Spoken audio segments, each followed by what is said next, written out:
In Zen tradition, there is an ancient teaching called the 10 Bulls, in which a wandering seeker looks down and sees footprints on the ground. Someone has walked here before. It is a sign that the path is true and that peace is within reach. Tonight, we will walk this path and discover what these footprints have to teach us. Before we begin, feel free to share what time it is and where you're listening from. These footprints, these signs are evidence that what we seek is real. They show us that others have walked this way before and that a path to profound peace exists. As we move through these teachings, let your body settle into rest. There is nowhere else you need to be.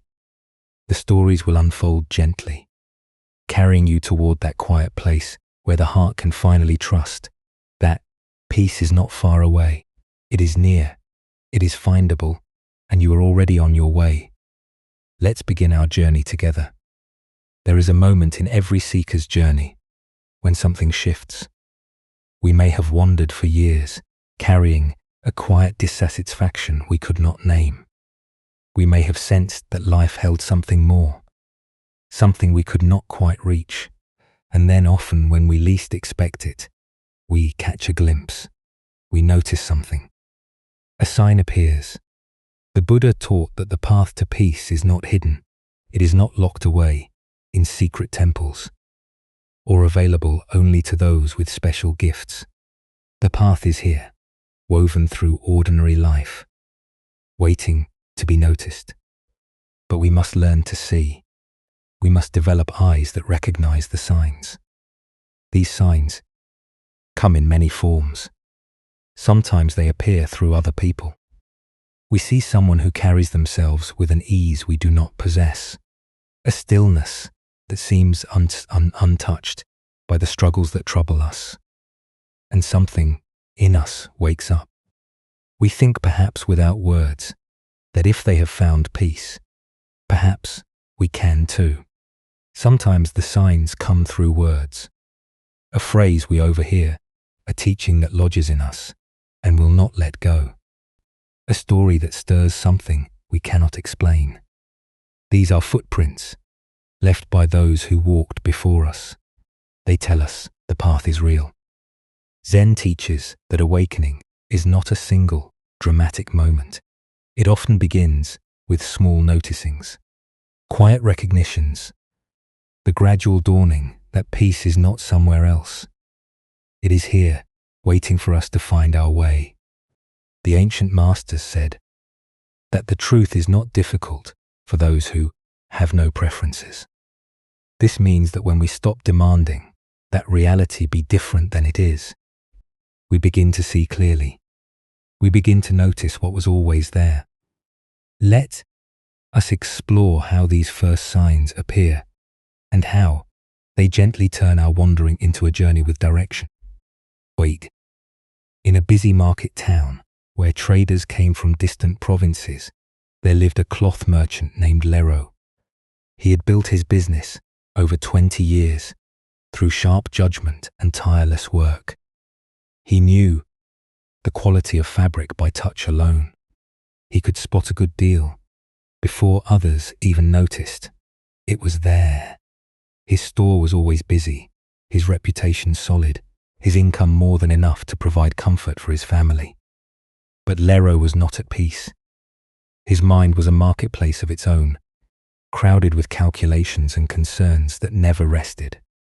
At night, while his body lay still, his thoughts continued. Their trading, they weighed profits against losses. They anticipated problems that might never arise. They rehearsed conversations and negotiations, preparing for possibilities that stretched endlessly into the future. His wife had grown used to his distracted presence. She would speak to him over dinner and see his eyes drift away, following some thread of thought into tomorrow's concerns. His children had learned not to expect his full attention. They loved him and he loved them, but there was always a wall of preoccupation between them. Lero was always there, but also always somewhere else. His eyes might be looking at you, but his mind was counting, planning, worrying about things that had not happened yet. He did not think of himself as unhappy. He thought of himself as responsible. This was what it meant to run a successful business. This was what it meant to provide for a family. The restlessness in his chest, the tightness that never quite released, these were simply the price of being a serious person in a serious world. He had seen his father carry the same tension. He assumed his sons would carry it after him.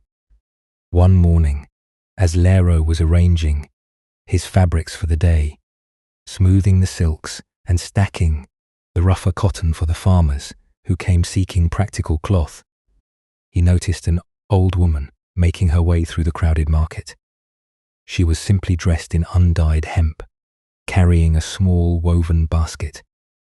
Moving slowly between the stalls, there was nothing remarkable about her. She was one of hundreds who passed through each day, just another face in the endless flow of buyers and sellers. But something made Lero look again. The woman had stopped at a vegetable seller stall.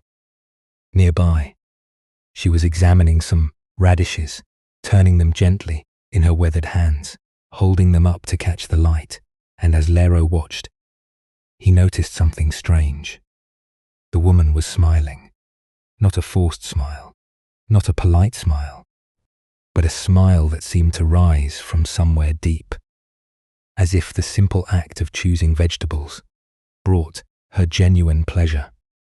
More than the smile, it was her stillness that caught him. The market was loud and chaotic around her. Merchants shouted their prices, each trying to be heard over the others. Customers haggled and complained about quality and cost. Children ran between legs, playing games. Carts clattered over stones, and somewhere a dog barked endlessly at nothing. The air smelled of spices and sweat, and the morning cooking from nearby stalls, but the old woman seemed untouched by any of it. She existed in her own quiet center, unhurried, unbothered, simply present with her radishes. The chaos flowed around her like water around a stone.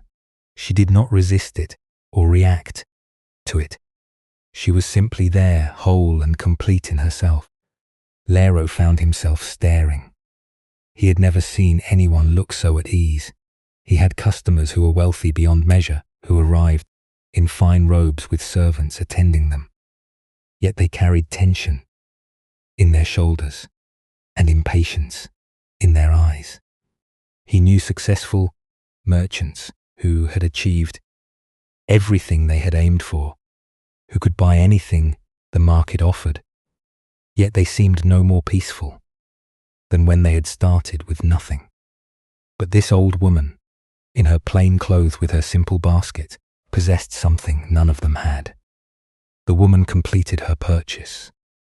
Placing the radishes carefully in her basket, she exchanged a few words with the vegetable seller, and both of them laughed at something Lero could not hear. Then she moved on, disappearing slowly into the crowd. Lero returned to his work, but throughout the day he found his mind returning to her. That stillness, that ease, that smile over something as simple as radishes. How was it possible? Over the following weeks, Lero began to notice the old woman whenever she appeared in the market. She came every few days, always in the morning, always with the same unhurried presence. He watched her examine fruit with complete attention, as if nothing else existed in that moment. He watched her exchange words with vendors, her face warm and unguarded, genuinely interested in whoever stood before her. He watched her sit on a stone bench near the fountain and simply rest, watching the crowds by, as if it were the most interesting thing in the world. Lero had never paid attention to anyone this way before. He had always been too busy with his own concerns, too wrapped up in the endless calculations of his trade. But something about this woman had gotten under his skin. She represented something he could not name, a possibility he had never considered, a way of being he had not known was available. One morning, without quite planning to, Lero left his stall in the care of his assistant and approached the stone bench where the old woman sat. His heart was beating faster than it had. In years, he felt foolish, a successful merchant, approaching a stranger to ask how she managed to seem so peaceful. What would he even say? The woman looked up at him with clear, curious eyes. She did not seem surprised by his approach. She simply waited, patient as the stones around them. "Forgive me," Lero said, his voice rougher than he intended. "I am a merchant, here in the market. You seem so peaceful, so at ease with everything around you. I find myself wondering how this is possible. I have worked hard all my life. I have achieved what I set out to achieve, but I have never felt the peace I see in you. Can you tell me your secret?" The old woman smiled, the same smile he had seen when she held the radishes. "There is no secret," she said, "or perhaps the secret is so simple that no one believes it." She patted the bench beside her, and Lero sat. The stone was cool in the morning air. For a moment, neither of them spoke.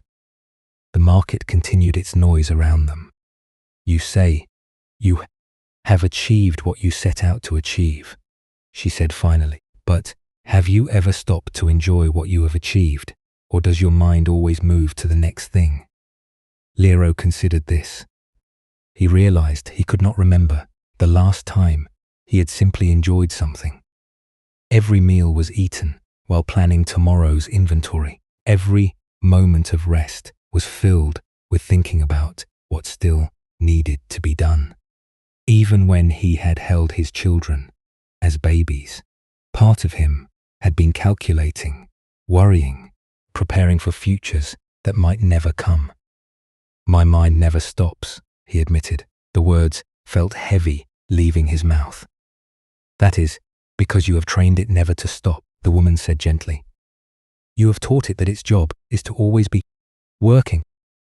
It is doing exactly what you asked of it. A good servant following orders faithfully. Then, how do I ask it to do something different?" The old woman looked out at the busy market. Merchants were calling out their prices. A child was crying somewhere. A cart loaded with grain creaked past them, pulled by a tired donkey. Two women argued about the quality of some fish. Life was happening in all directions. "Do you hear all of this?" she asked. Lero listened. He heard the noise of the market, the constant human he had learned to ignore years ago. I hear it," he said. "Just hear it," she said. "Do not think about it. Do not judge it. Do not try to do anything with it. Simply let the sounds be here, and let yourself be here with them." Lero tried. At first, his mind immediately began to categorize. That was the vegetable seller calling out her prices. That was the bronze merchant arguing with a customer. That child needed tending. 2. Those women should settle their dispute and move along. But he kept trying to simply listen, without commentary, to hear without thinking about what he heard. For just a few moments, the sounds became just sounds. Not problems to solve, not things to understand, not signals that required his response. Just the living noise of life happening, flowing through the market, like water. Like water flows through a riverbed, something loosened in his chest, just slightly, just for a moment. "There," the woman said as if she could see it in his face. "That is the beginning, that small moment when you are simply here, without adding anything, without needing anything to be different. This is available to you. Always in the market, in your home, with your family, with your own thoughts.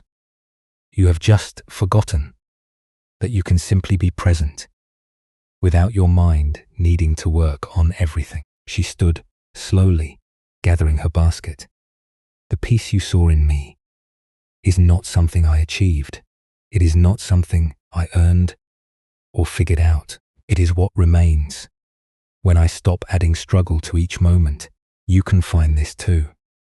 It is not far away. It is right here, waiting for you to notice. She nodded kindly and walked away into the crowd. Within moments she was gone, swallowed by the flow of the market.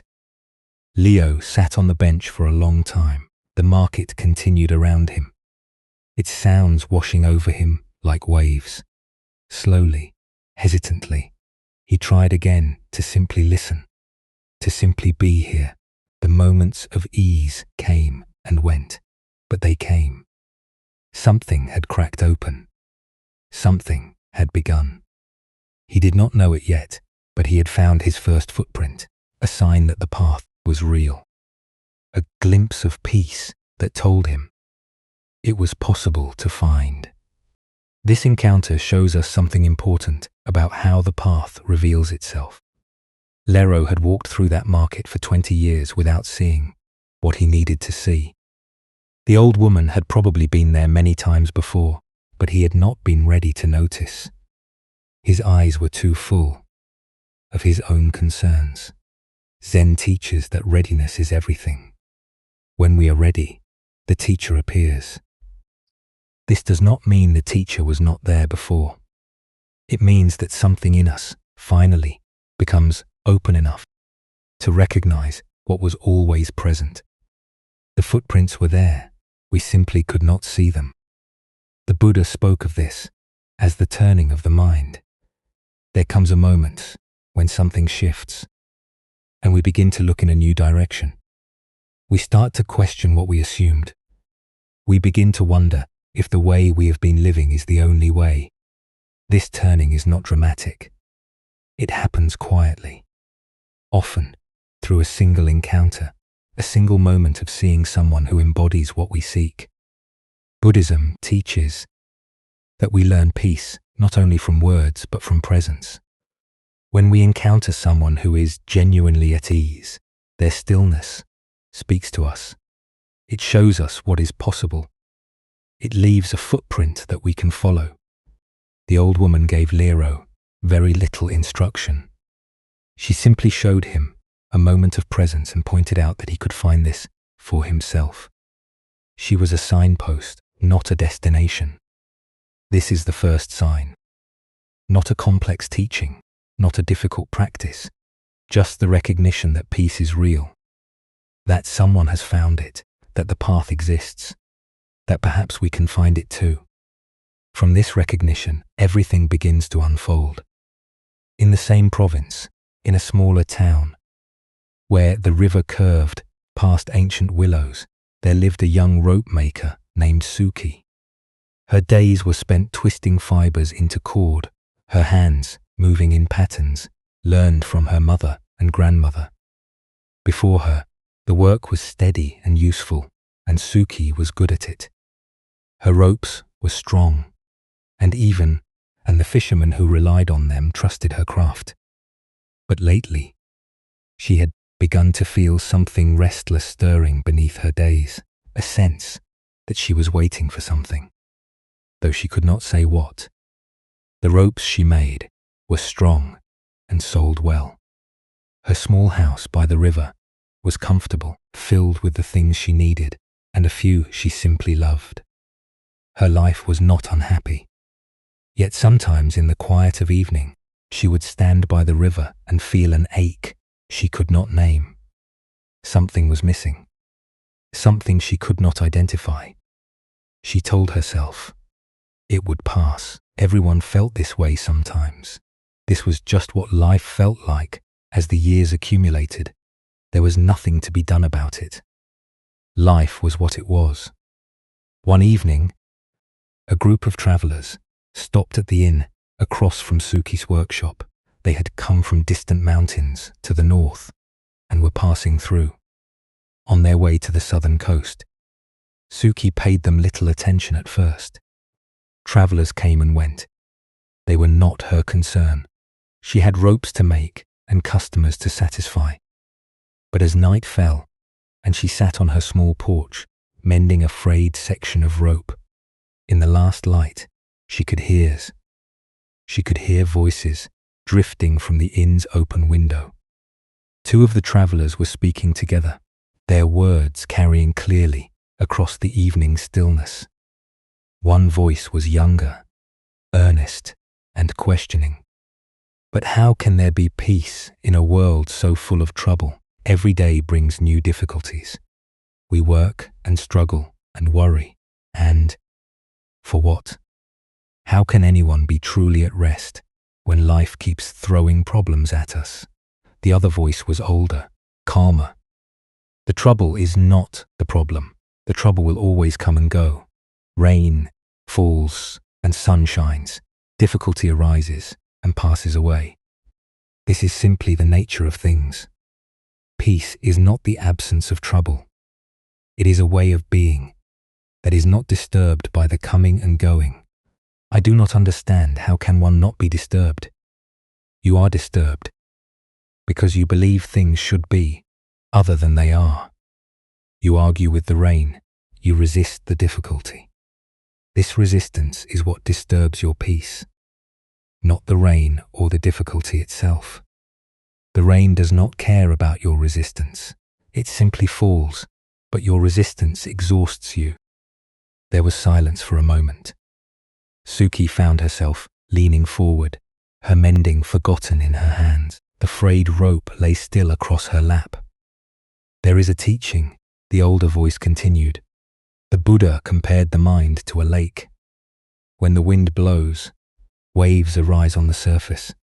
When the wind stops, the water becomes still again. We cannot stop the wind from blowing. The wind will blow when it wishes, but we can learn not to add to the waves. We can learn to let the water settle naturally. This settling is available to anyone who learns how to stop stirring. And how does one learn this? By watching the lake of your own mind, by becoming familiar with how it stirs and how it settles, by noticing the waves without being lost in them, by discovering that you are not the waves, you are the water itself, you are the lake. When you know this deeply, the waves still come, the surface still moves, but they do not disturb your depths. The depths remain still, even when the surface is troubled. Suki sat motionless on her porch. As the conversation shifted to other things, to talk of the road ahead and the weather they might encounter, her hands had stopped moving entirely. The words she had overheard were still ringing through her mind. She did not fully understand them. She could not have repeated them back or explained what they meant. But something in them had landed in her chest and taken root. The Buddha compared the mind to a lake. You are not the waves. You are the water itself. You are the lake. She did not sleep well that night, but it was not from worry. It was from something else, something that felt almost like hope.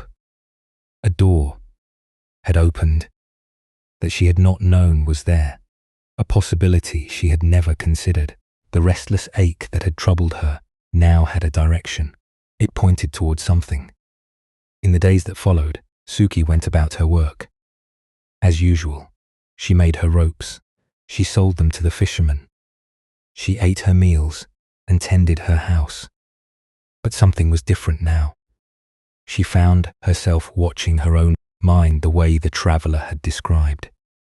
She noticed when thoughts stirred like waves on water.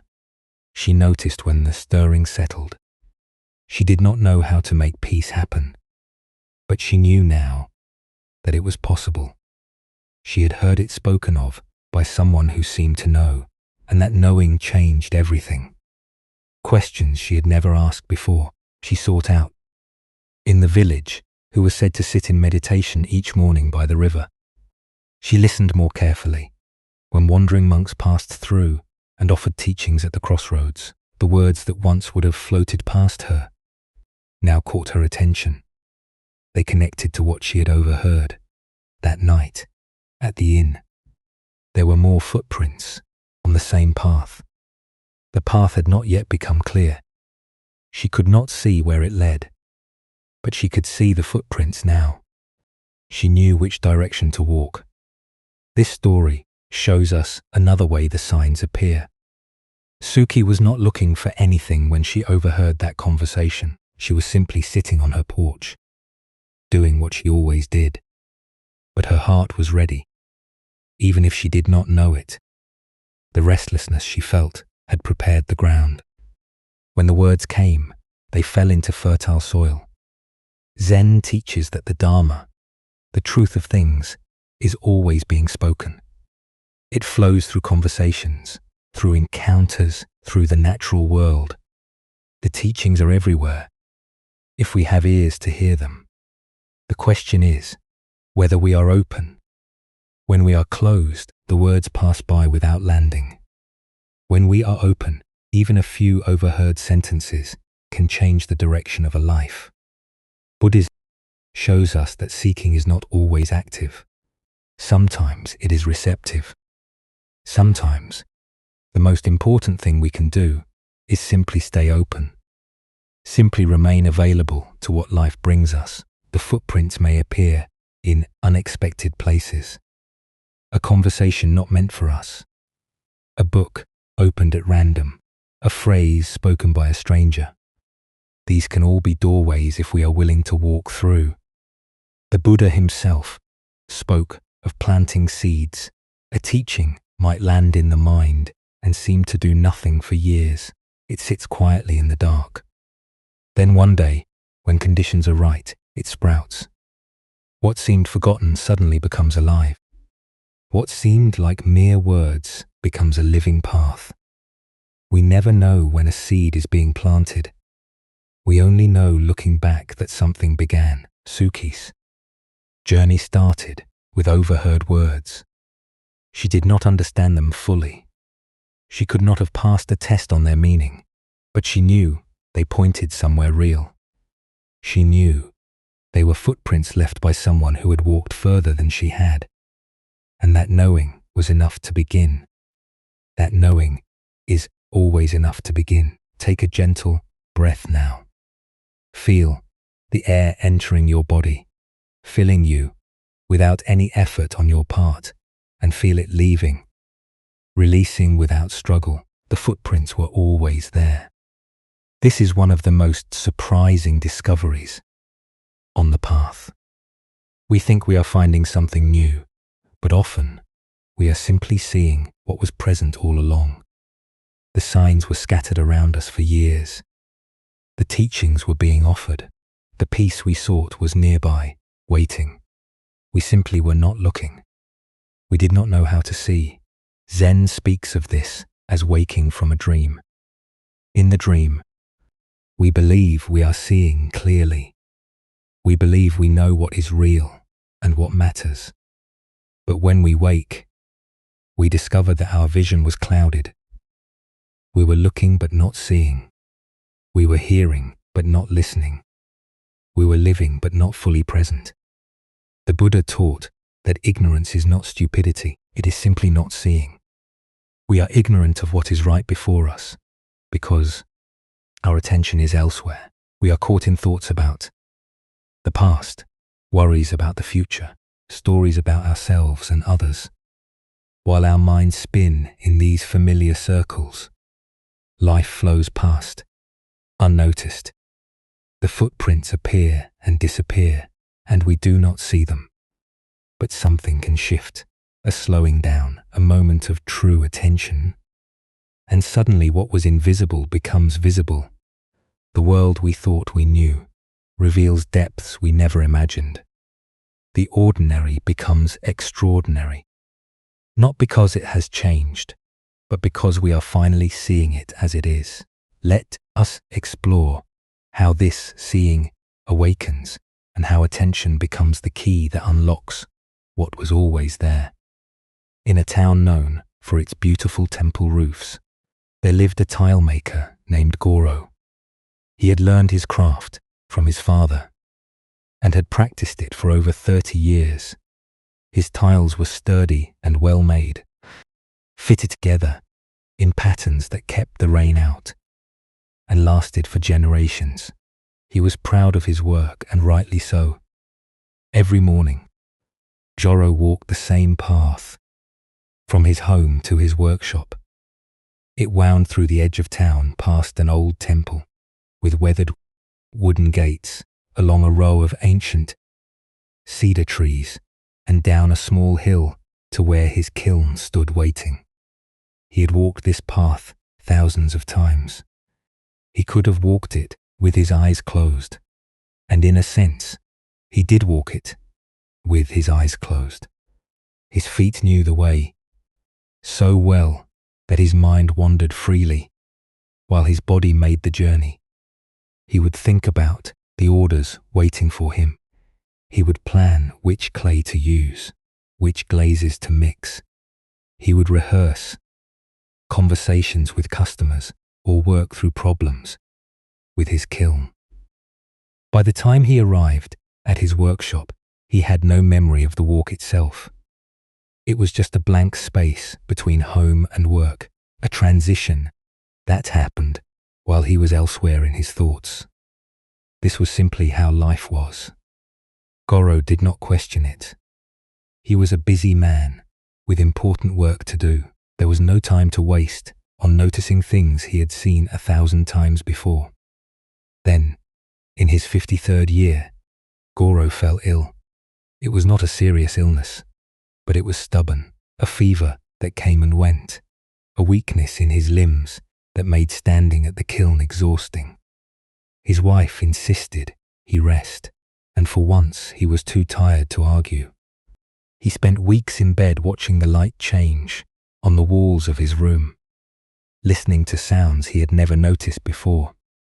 When he finally recovered enough to walk again, his body was different. He could not move as quickly as before. His legs tired easily. His breath came short on even gentle slopes. The path to his workshop, which he had always covered in minutes, without thinking, now required his full attention just to manage. On his first morning back, Goro set out slowly, carefully, one step at a time. He could not think about orders or clay or kills. He needed all his attention just to walk without stumbling. And because his attention was finally on the path itself, he began to see things he had never seen before.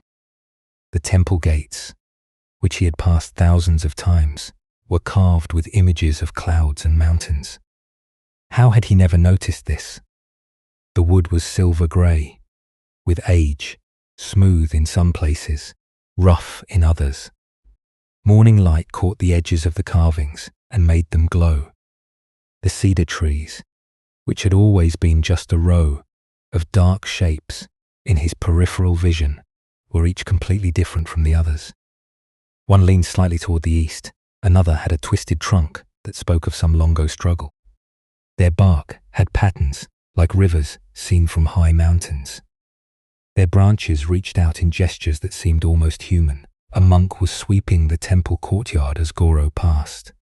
He had seen this monk before hundreds of times, a figure in brown robes, moving in the corner of his eye. But now, Goro stopped and watched. The monk moved slowly, deliberately, the broom making soft sounds against the stones. There was a rhythm to it, a peacefulness that Goro felt in his own body as he watched. The monk looked up and noticed Goro standing there. He smiled and continued sweeping.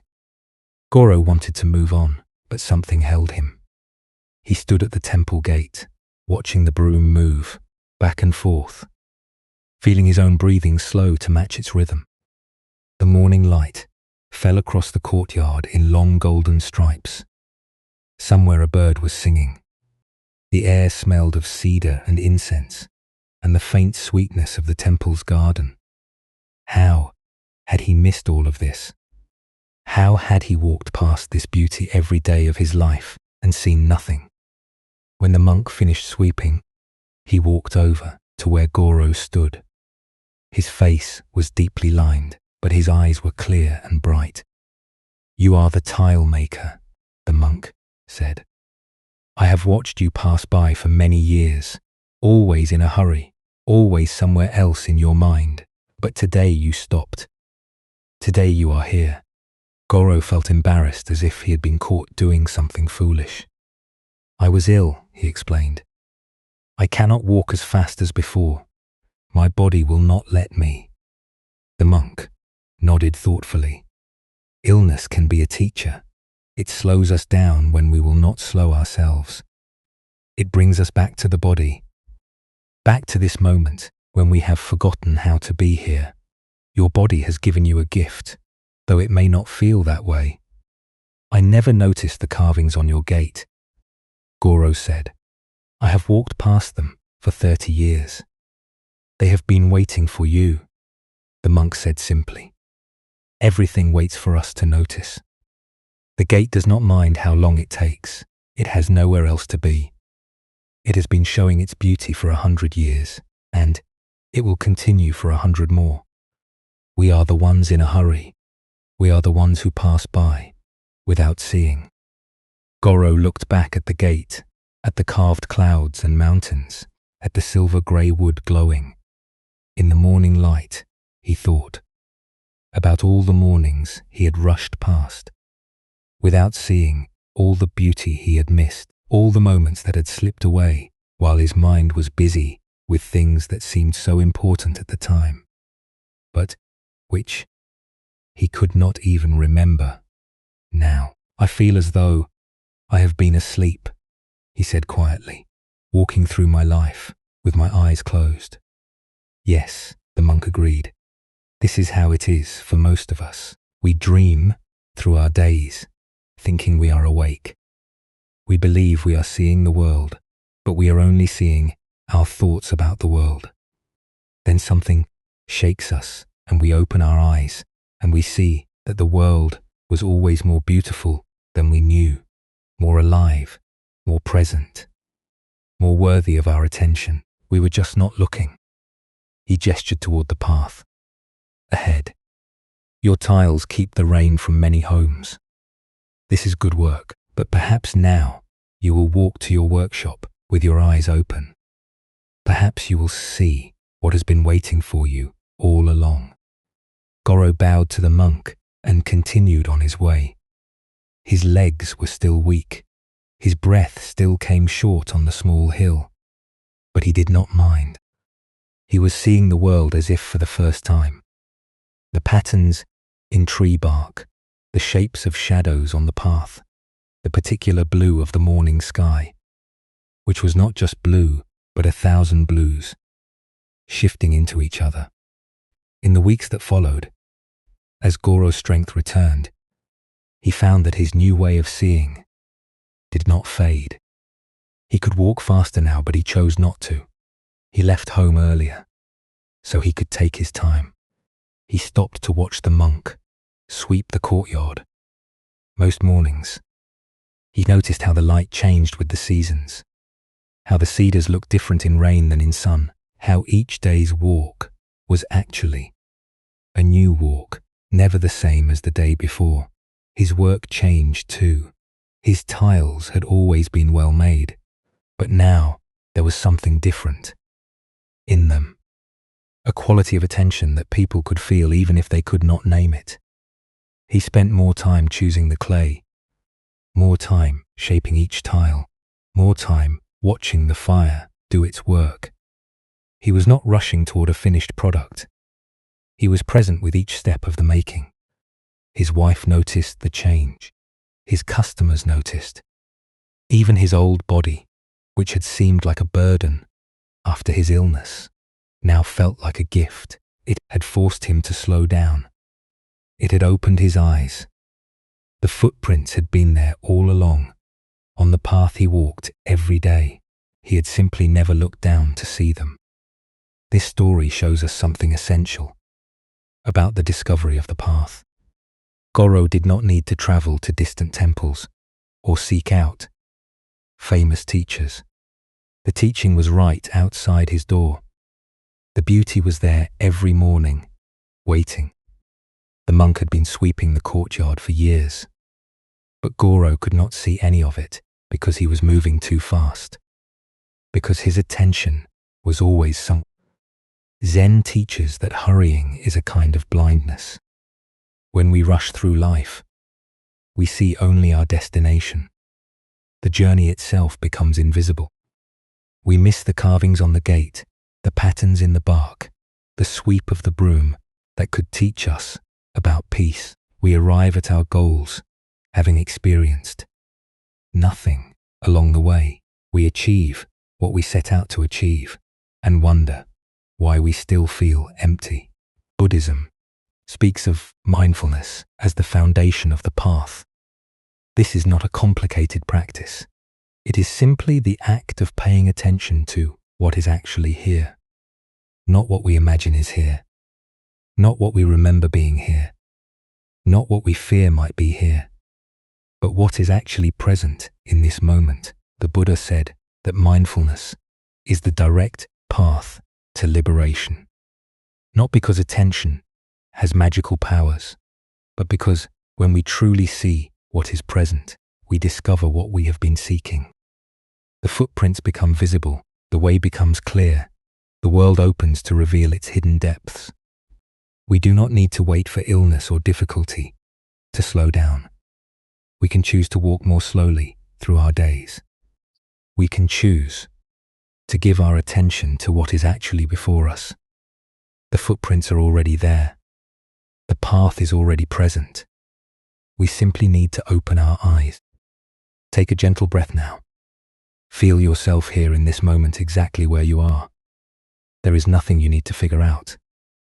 No question you must answer right now. The path does not only reveal itself through teachers and teachings. It speaks through the world around us, through trees and rivers and stones, through the turning of seasons and the falling of rain, through the small creatures that go about their lives without worry, and the great mountains that stand unchanged while generations pass beneath them. The Buddha often pointed to nature when he wanted to convey something important. He spoke of the lotus flower that grows from mud yet remains unstained. He spoke of the rain that falls equally on all things, without preference or judgment. He spoke of the moon reflected in still water, showing us how clarity arises when the mind becomes calm. These were not mere poetic images, they were teachings offered by the world itself to anyone willing to see. Zen masters continued this tradition. They found wisdom in bamboo bending under snow, in the sound of a frog jumping into a pond, in the emptiness of the sky that holds all clouds. Without grasping any of them, they understood that nature is always teaching, pointing toward truth. We simply need to become students of what is already before us. For those who learn to look, the natural world becomes a book, written in a language older than words. Every leaf, every stone, every breath of wind carries a message. The footprints we seek are not only left by human teachers, they are left by rivers, finding their way to the sea, by seeds pushing through hard ground toward light, by the patient wearing of water against rock. These two show us the way. These two point toward peace. Let us explore how nature becomes our guide and how the simple things around us reveal profound truths. In the forested mountains where mist gathered each morning, like a soft blanket, over the valleys, there lived a charcoal burner named Nu.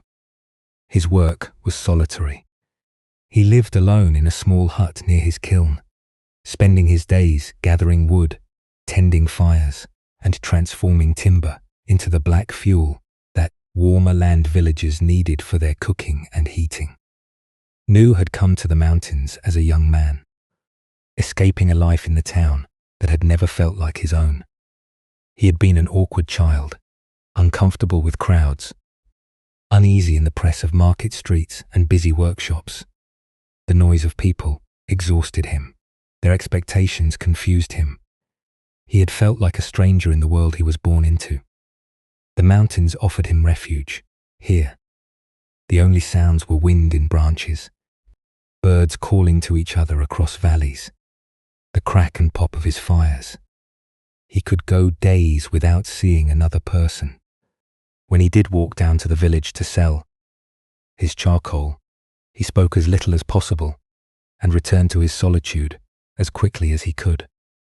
For many years, Nu thought of himself as simply hiding. He was not seeking anything. He was not on any path. He was just a man who preferred trees to people, silence to conversation. His life was small and quiet, and that was enough. But something began to change as the years passed, without intending to, without even noticing at first. Nu began to learn from the forest around him. Not facts or skills, but something deeper, something that had no name. He learned patience from the trees. He watched them grow so slowly that no single day showed any change. Yet over years they rose tall and strong. They did not hurry. They did not worry about whether they were growing fast enough. They did not compare themselves to other trees or fret about the future.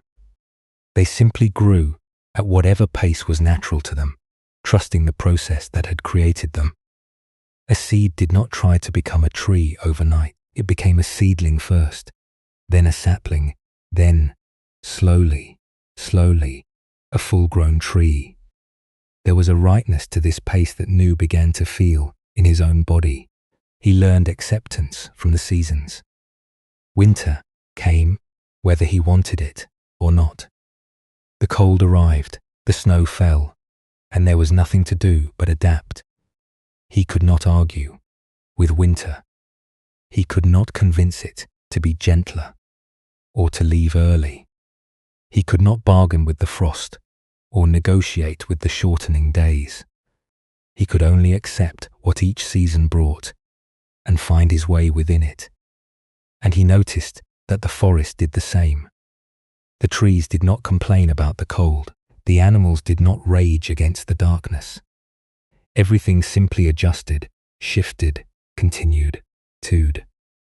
There was wisdom in this acceptance, a kind of peace that came from not fighting what could not be changed.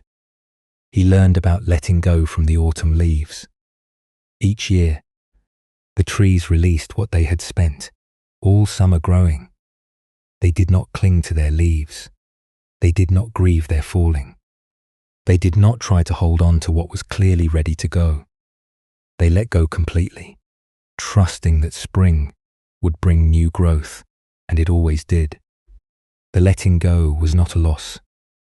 It was part of a larger rhythm, a cycle of release and renewal that kept everything alive. The trees that released their leaves survived the winter. The ones that tried to hold on would have broken under the weight of snow. He learned about resilience from the streams. When rocks blocked their path, the water did not stop.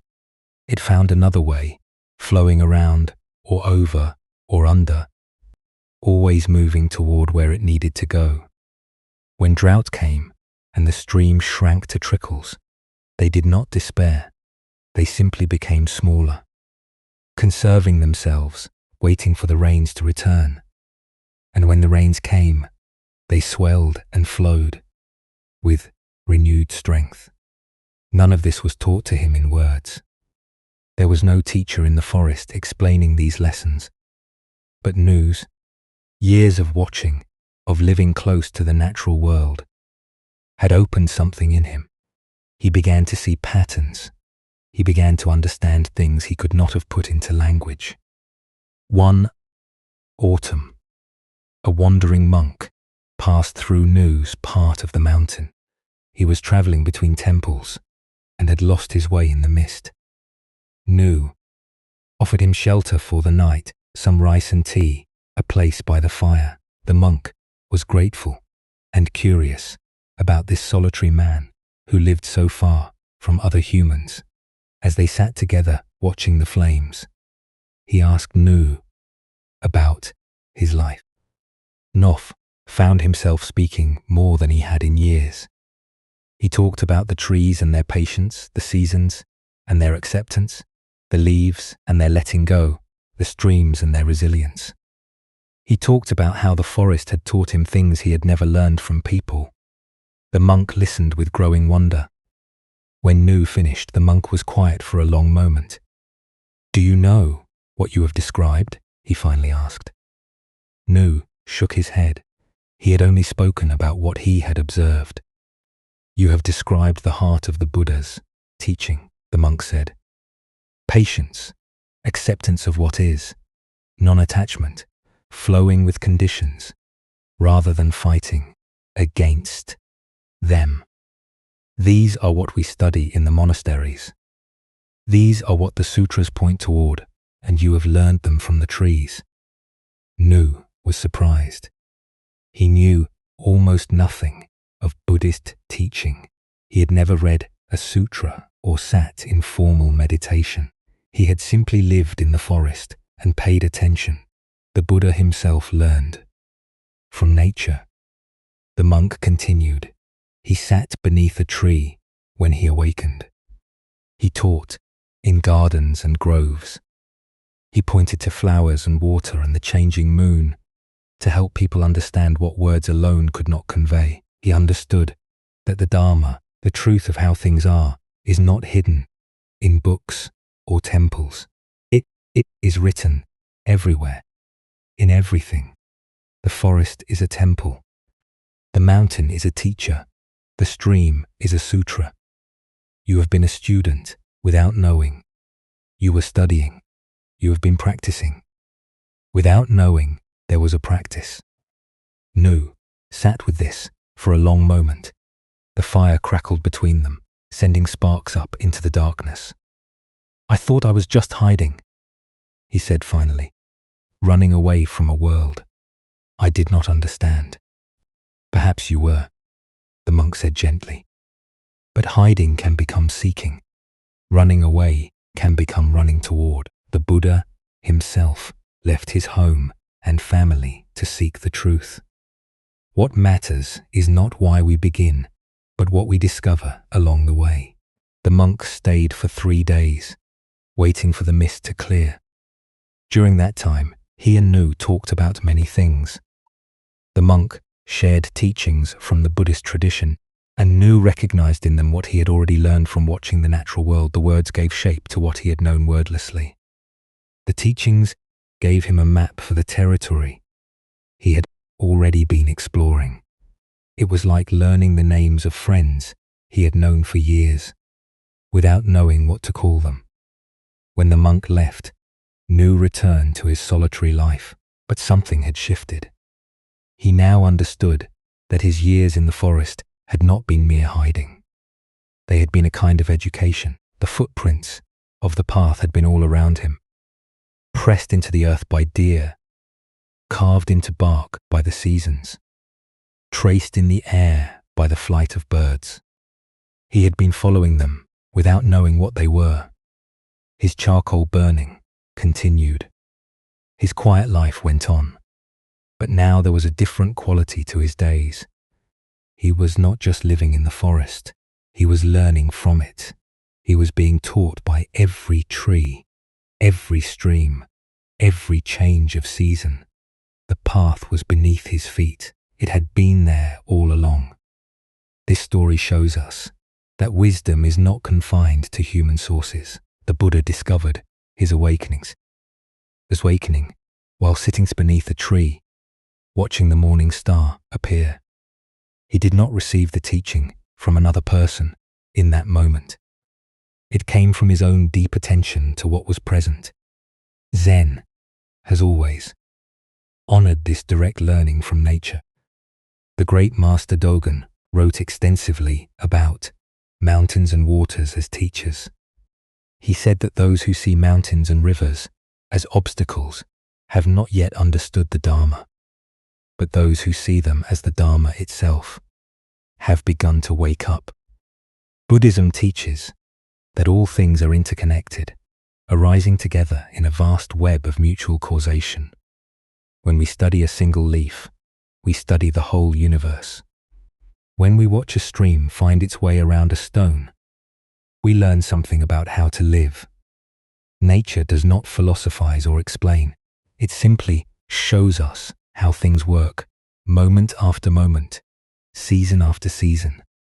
For those of us who live in towns and cities, surrounded by human construction and activity, it can be easy to forget this teaching, but nature is still present, even in the most crowded places. A tree grows beside a busy street. Rain falls on rooftops. The moon rises over buildings, just as it rises over mountains. The teachings are still being offered. We need only step outside, look up at the sky, and let the world remind us of truths we have always known, but somehow forgotten. The footprints are everywhere, in forest and city alike, left by wind and water, and the patient growth of all living things. We are surrounded by teachers. We have only to become students. In a valley known for its orchards, there lived a woman named Ray, who had recently suffered a great loss. Her husband of many years had died suddenly, leaving her alone in the house they had built together. The rooms that had once been full of conversation and laughter now held only silence. The future they had planned together had vanished like morning mist. One morning, for no reason she could name, she found herself standing at the edge of the neglected garden. She did not plan to work in it. She had no energy for work, but something drew her there, and she simply stood, looking at what had become of the place she and her husband had loved.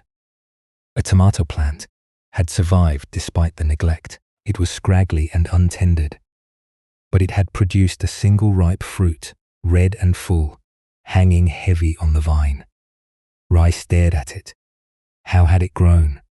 No one had watered it, no one had cared for it, yet here it was, alive, producing fruit, doing what tomato plants do, regardless of human attention.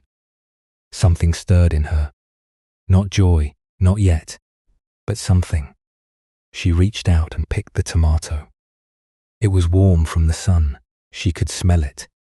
That distinct green smell of tomato vines. Without thinking, she bit into it. The taste flooded her mouth, sweet and acidic and utterly alive.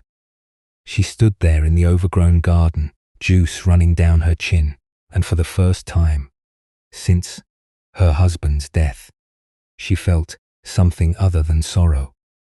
She felt the sun on her face. She felt the earth beneath her feet. She felt the tomato's gift of flavor and nourishment. She was for just a moment present in her own life again. The next morning she returned to the garden.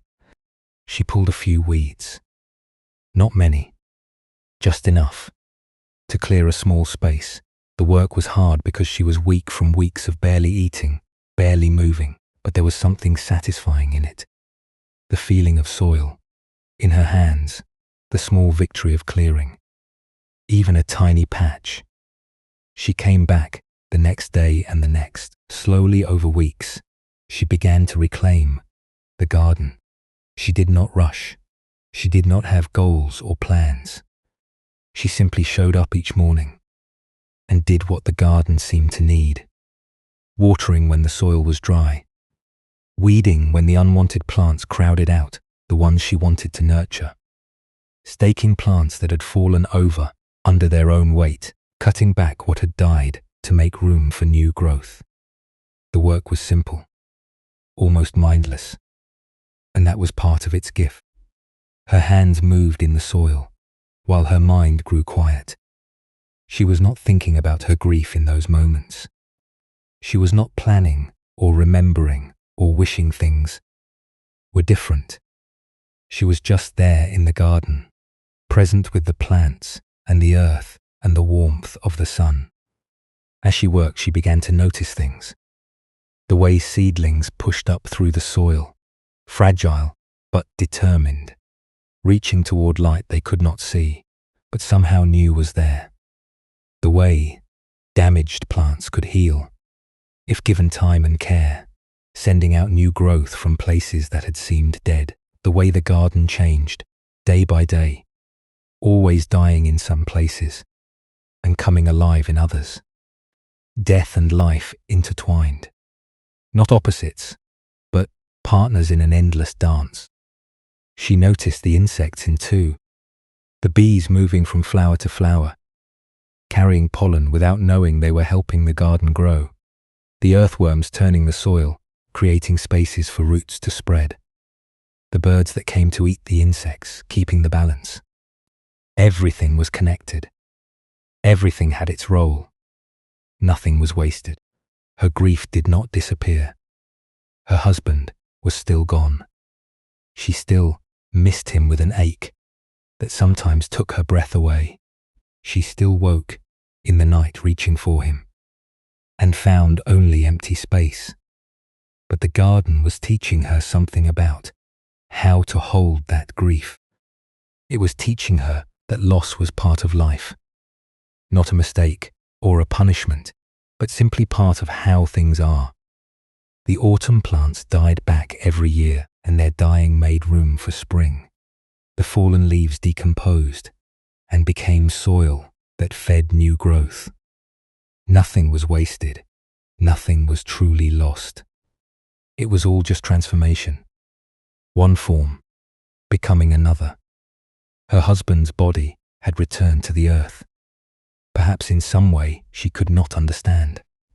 He was part of the garden now, part of the soil, part of the air, part of the endless cycling of life that never really ended, only changed. One afternoon, a neighbor stopped by to check on Ray. She was an older woman named Pim, who had known both Ray and her husband for many years. She had brought food in those first terrible weeks, had sat with Ray when sitting alone felt unbearable. Now, she found Ray kneeling in the garden, transplanting seedlings into a freshly cleared bed, her hands dark with soil. "You look different," Pim said, settling onto a stone bench at the garden's edge. "Better, more alive. There is color in your face again." Ray sat back on her heels and looked around at the garden. It was still rough, still recovering from its period of neglect, but there was life in it now. Green things growing, flowers beginning to bloom. Along the edges, the tomato plant, trimmed and staked, was producing new fruit. "The garden has been teaching me," Ray said. She was surprised to hear the words coming out of her mouth. She had not thought of it that way before, but as soon as she said it, she knew it was true. "Teaching you what?" Pim asked. Ray considered the question carefully. She wanted to get it right, to honor what she had learned. That everything changes. That loss is part of how things grow. That even when something dies, life continues. That I am part of something larger than my own grief. That holding on to what is gone only causes more suffering. That letting go does not mean forgetting. She paused, looking at the seedlings she had just planted, so small and vulnerable, yet reaching toward the light with all their strength. "My husband and I built this garden together," she said. "When he died, I thought the garden had died too. But it was just waiting for me to come back, waiting to show me that life goes on, even after loss, especially after loss." The neighbor sat down beside her in the dirt, not caring about her clean clothes. They stayed there together as the afternoon light softened, watching the garden grow in its slow, patient way. This story reveals how the natural world can meet us in our deepest struggles. Ray was not seeking wisdom or looking for a path. She was simply drowning in grief, unable to see any way forward. But the garden reached her when nothing else could. It offered teachings not in words, but in the simple facts of growth and change, decay and renewal. It met her where she was and showed her what she needed to see.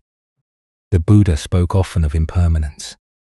He taught that all conditioned things arise and pass away. This can sound like a harsh teaching, a reminder of loss and death that we would rather not hear. But it is also a teaching of hope.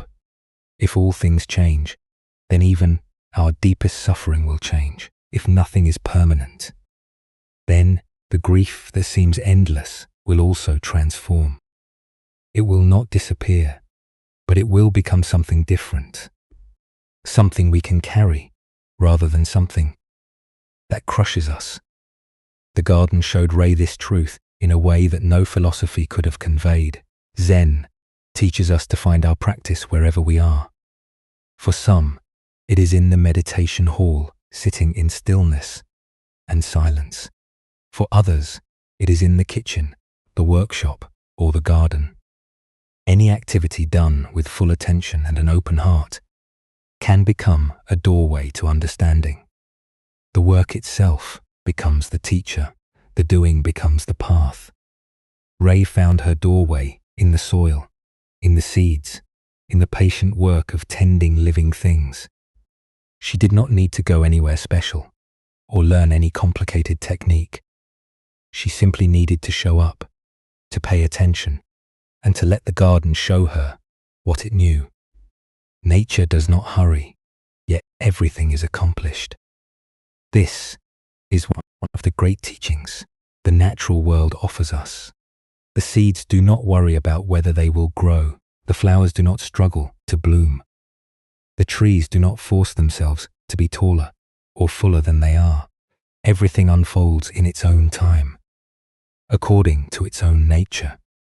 When we align ourselves with this rhythm, when we stop fighting against the way things are and start moving with them, we find a peace that all our striving could never produce. The footprints are in the garden. They are in the forest. They are wherever life is unfolding, according to its own laws. We have only to kneel down, put our hands in the soil, and let the earth teach us what it knows. Take a gentle breath now. Feel the air that has been breathed by countless beings, that has moved through forests and across oceans before it reached you. You are not separate from nature. You are nature learning to know itself. There is an old saying that when the student is ready, the teacher appears. This is not magic. It does not mean that teachers materialize from thin air. The moment we become worthy of instruction, it means something simpler and more profound.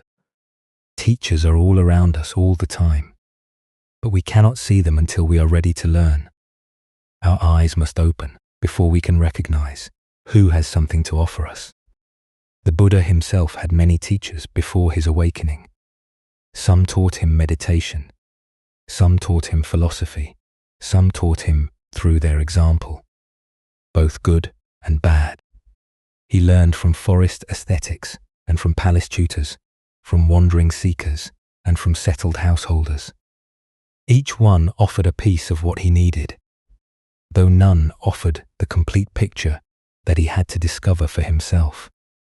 Zen has always emphasized the importance of the teacher-student relationship, not because students are helpless without guidance, but because certain truths are difficult to see alone. We have blind spots. We have habits of thinking that keep us circling in familiar patterns. A good teacher can point to what we keep missing. They can ask the question that unlocks a door we did not know was there. But the teacher does not have to be a formal master in a monastery. Teachers appear in many forms. An old craftsman who embodies patience, a stranger who says exactly what we need to hear, a grandmother whose quiet presence teaches more than any lecture. The guide we need may be waiting in the most unexpected places, ready to point out the footprints we have been walking past without seeing, and how they recognize something in us that we may not see ourselves. In a province known for its scholars and scribes, there lived a young man named Tomo who worked as a messenger for the government office. His job was simple. He carried documents from one official to another, traveling between towns on well-worn roads, delivering papers that were important people far above his station. Tomo was good at his work.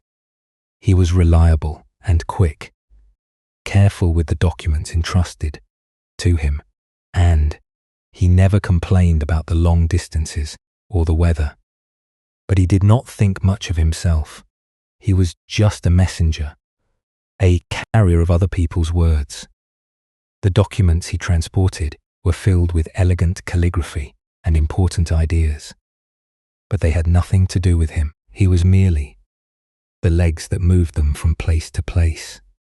One autumn, Tomo was given an unusual assignment.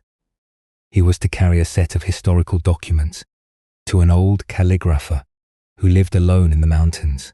The calligrapher, known as Master Reno, had been asked to restore some ancient texts that had been damaged by water and age. It was delicate work that only a few people in the province could do. The journey took 3 days. The path grew narrower as Tomo climbed, winding through forests of maple and pine, crossing streams on old stone bridges. He had never been to this part of the mountains before. The air was different here, cleaner and colder, and the silence was deeper than any he had known in the busy towns below. Master Reno's home was a small wooden house built against a cliff face, sheltered by ancient pines that seemed to guard the entrance. Smoke rose from a chimney, thin and white against the grey sky. A garden of moss and stones spread before the entrance, arranged in patterns that seemed both random and perfectly intentional. When Tomo called out his arrival, his voice felt strange in the deep mountain silence. An old man appeared at the door. His white hair was tied back simply, and despite his years, he moved with an easy grace. But it was his eyes that caught Tomo's attention. They were sharp and clear, holding a quality of attention that made Tomo feel truly seen for the first time in his life. Tomo bowed and presented the documents. He expected a brief exchange, a signature confirming delivery, and then the long walk back down the mountain. He had done this 1,000 times before. He knew how these transactions went. But Master Reno did not take the documents immediately. He looked at Tomo for a long moment, as if seeing something beyond the young messenger's dusty traveling clothes and tired face, as if seeing something Tomo himself did not know was there. "You have walked a long way," the old man said. "Come inside. Have tea before you go." Tomo hesitated. This was not part of his job, but something in the old man's voice made it difficult to refuse. He slipped off his sandals and followed Master Reno into the small house. The interior was spare but beautiful. Scrolls hung on the walls, covered with calligraphy that seemed to dance rather than simply record words. Brushes and inkstones were arranged on a low table near the window, where the light was good. Everything was simple, but everything seemed to be exactly where it belonged. Master Reno prepared tea with slow, deliberate movements. Tomo watched, unsure what to say. He was not accustomed to being treated as a guest. Usually, he handed over his documents and left. No one invited him inside. No one offered him tea. When the tea was ready, they sat together on cushions by the window. The steam rose from their cups. Outside, a bird called from somewhere in the pines. "You carry important papers, Master," Reno said. "Do you ever wonder what is written in them?" Tomo was surprised by the question. "It is not my place to wonder. I am just the messenger." "Just the messenger," the old man repeated as if tasting the words. "And what else are you, besides a messenger?" Tomo did not know how to answer. He had never thought about it. He was Tomo. He was a messenger. That was all there was. "I do not understand the question," he admitted. Master Reno smiled gently. "That is an honest answer. Most people would make something up.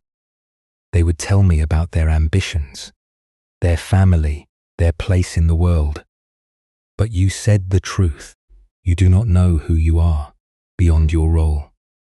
He set down his teacup and looked at Tomo with those sharp, kind eyes. "Let me ask you something else. When you walk these mountain paths carrying your documents, what do you notice?" Tomo thought about his journeys, the roads he traveled, the towns he passed through, the weight of the bag on his shoulder. "I notice how far I have left to go," he said. "I notice the weather, whether it will help or hinder me. I notice where I can find food and shelter." "So, you notice what is useful? What helps you complete your task?" "Yes. And what about the mountains themselves? The trees, the rivers, the way the light falls through the leaves in the afternoon?" Tomo was quiet. He realized he could not remember any of these things, though he had walked through them countless times. His attention had always been on his destination, on completing his errand, on being useful. The beauty around him had passed by, unnoticed. "I see," Master Reno said, though Tomo had not spoken. "You have been walking through your life the same way. You carry your documents, getting from one place to another, doing your job, never stopping to notice what is actually here." He gestured toward the scrolls on the wall. "Do you see those characters? I have spent 60 years learning to make them, not just the shapes, but the spirit inside the shapes. Each one is different. Each one carries something that cannot be put into words. This is what I have learned in all my years of practice, that the meaning is not only in what is written, but in how it is written, in the attention brought to each stroke, in the presence of the one who holds the brush." Tomo looked at the scrolls. He could not read the classical characters, but he could see that they were beautiful. There was life in them, a kind of movement that seemed impossible for ink on paper. "What does this have to do with me?" he asked. "Everything," Master Reno said. "You walk through mountains, carrying words. You do not read. You pass through beauty. You do not see. You live a life you do not notice. This is how most people live. They are so focused on where they are going that they never arrive where they are. They spend their whole lives in transit, never actually present, never truly here." He set down his own teacup and looked directly at Tomo. "But it does not have to be this way. You can begin to notice. You can begin to see what is actually around you. You can carry your documents and also be aware of the path beneath your feet, the sky above your head, the life moving through you with each breath. This does not require years of training or special abilities. It requires only the decision to pay attention, to stop being just a messenger and start being a person who is fully alive to his own existence." Tomo sat with these words. They seemed to settle into him, finding places that had been waiting for them without his knowing. "I do not know how to begin," he finally said. "You have already begun," Master Reno replied. "You are here. You are listening. You are asking questions instead of assuming you already know the answers. This is how every journey starts. One moment of attention, one question, one small willingness to see things differently. The rest follows from there. He rose and walked to the table where his brushes lay waiting. Stay the night. The path down the mountain is difficult in the dark. Tomorrow, when you walk back to the world of documents and duties, walk differently. Notice one thing you have never noticed before. Then notice another. Then another. This is the practice. This is the path. Tomo stayed the night in the old calligrapher's home. They spoke more over a simple dinner, and Master Reno shared stories of his own youth, of his own awakening to the life he had been sleepwalking through. He had been a government clerk once. He said he had spent decades pushing papers without ever looking up until one day something cracked open and he saw how much he had been missing. The next morning, Tomo began his journey back down the mountain, but he walked differently. He noticed the way the mist hung in the valleys below him. He noticed the color of the leaves, red and gold, against the dark pines. He noticed his own breathing, the rhythm of his steps, the feeling of being alive in a body that moved through a world of endless beauty. He was still a messenger. He still carried documents from one place to another, but he was no longer just a messenger. He was a person waking up to his own life one step at a time. And the old calligrapher in the mountains had shown him the way. This story shows us how a guide can appear in the most unexpected circumstances. Tomo went to Master Reno's home, expecting nothing more than a brief transaction. Instead, he received a teaching that would change the way he walked through the world. Zen masters often taught through ordinary encounters rather than formal lectures.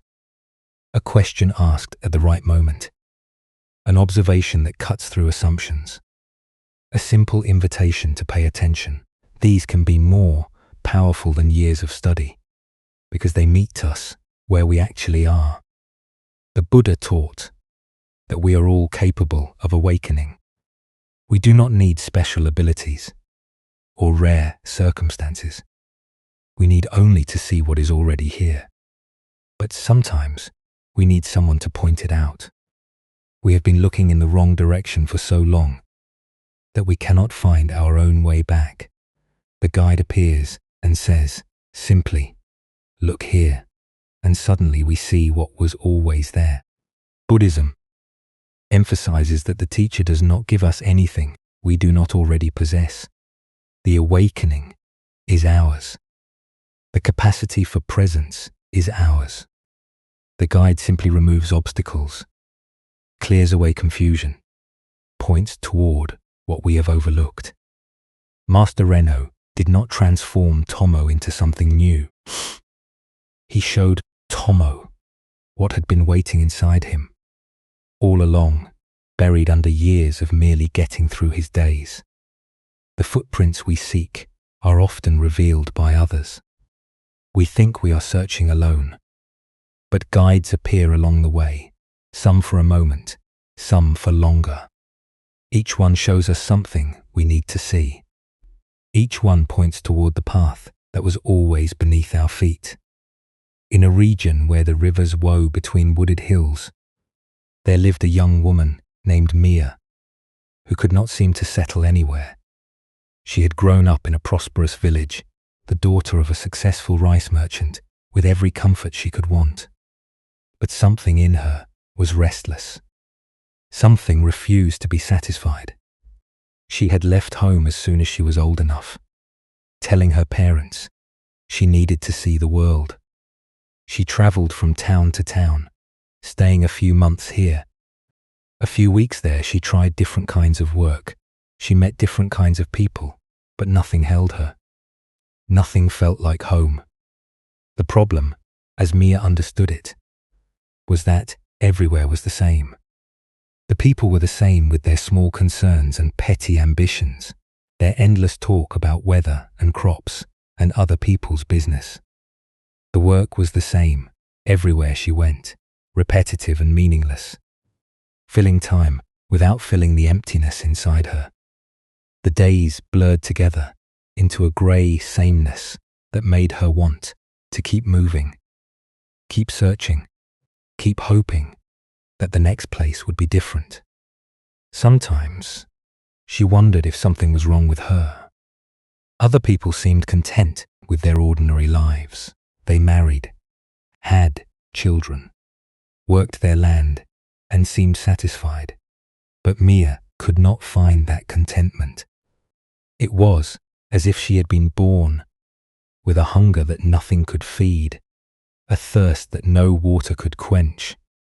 The only thing that brought any relief was the road itself, the movement from one place to another, the brief hope that came with each new horizon. She had been travelling for nearly 3 years when she came to a small village at the edge of the forest.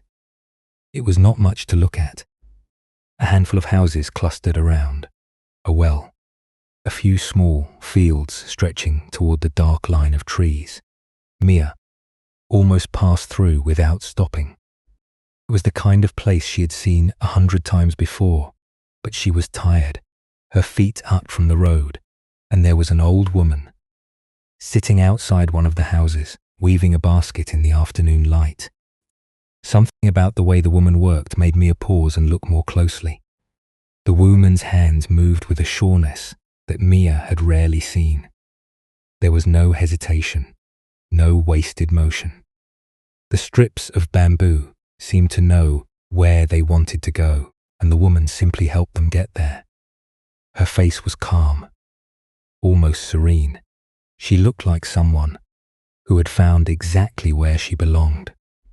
Mia approached without quite knowing why.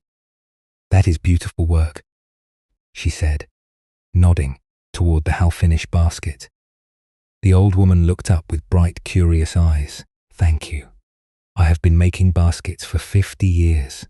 My hands know the way now. I just follow along."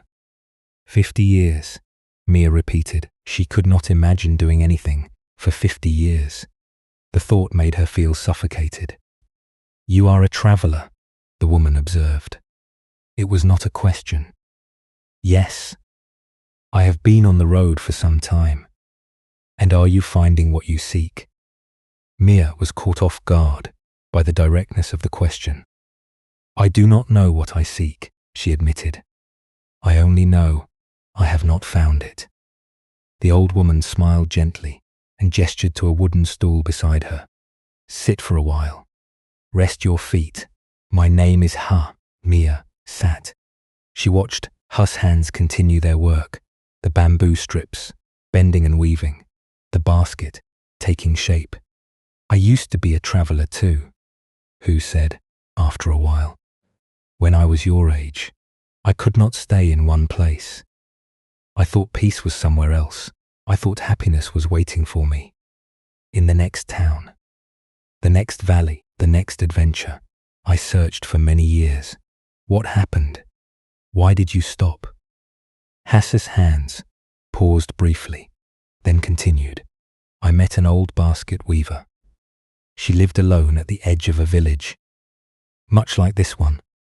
I watched her work and saw something I had never seen before.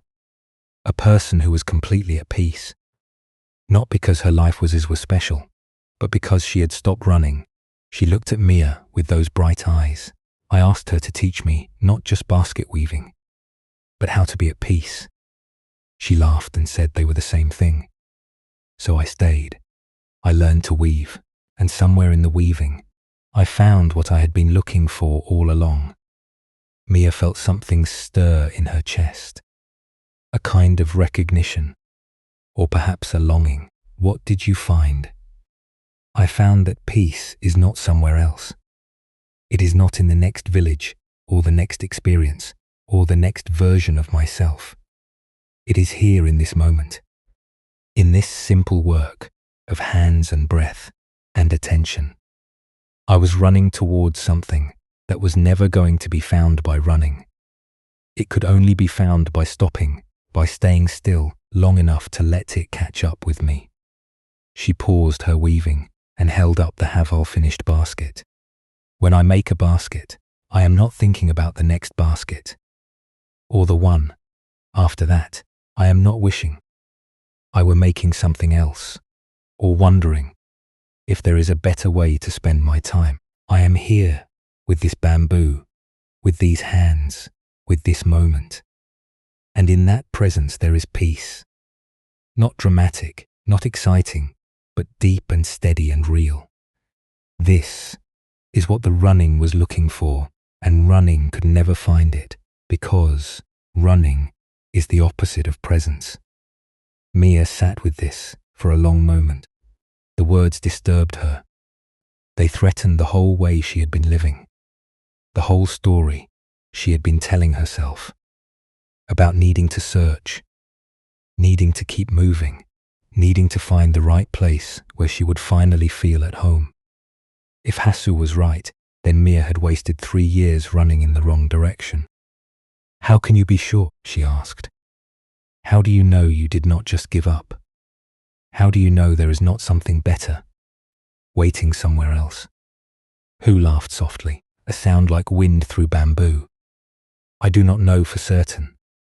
No one can know such things, but I know how I feel now compared to how I felt then. I was exhausted from running. I was always disappointed, because nowhere was ever good enough. Now I am at peace. The days are simple. The work is satisfying. I am not waiting for something better, because I am not comparing this moment to imaginary alternatives." She finished a section of weaving and held up the basket, examining her work. "You could stay for a while," she said. "Not forever if you do not want to, but long enough to learn whether there is anything here for you. Long enough to discover whether stopping might give you what running has not." Mia did not answer right away. Everything in her wanted to keep moving, to maintain the story of the search, to preserve the hope that the next place would be the right place. But something else in her was tired. Tired of the endless road, tired of disappointment, tired of looking for what she could not name. "I do not know how to stay," she said quietly. "I do not know how to stop." "No one does at first," Hu replied. "That is why we learn. We start by sitting still for an hour, then a day, then a week. We let the restlessness arise, and we do not follow it. We feel the urge to run, and we stay anyway, slowly. Slowly, staying becomes possible, and in the staying, we find what the running was looking for." Mia stayed that night in the village, and the next day, and the day after that, she began to learn basket weaving. Though her hands were clumsy, and the work frustrated her, she felt the restlessness constantly, the voice telling her that she was wasting time, that she should be moving on. That peace was waiting somewhere else. But she stayed, and Hasu was patient with her, never pushing, never lecturing, simply weaving her baskets and being a quiet example of what was possible. Weeks passed, then months. The restlessness did not disappear, but it grew quieter. Mia began to notice moments of something she had never felt before. A settledness, a sense that wherever she was in the right place. She learned to weave baskets, though she never became as skilled as Hu. But the baskets were not really the point. The point was learning to be present, learning to stop running, learning that peace was not somewhere else. It was here, in this moment, in this work, in this breath. Footprints Mia had been searching for were not on any distant road. They were right where she finally stopped to look. This story shows us a different kind of guide. Hasu did not offer philosophy or complex teachings. She did not lecture or explain or give instructions.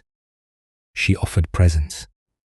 She offered the example of a life lived at peace. And she offered an invitation to stop running long enough to discover what was already here. Zen speaks of transmission beyond words. The deepest teachings are not conveyed through lectures, but through being.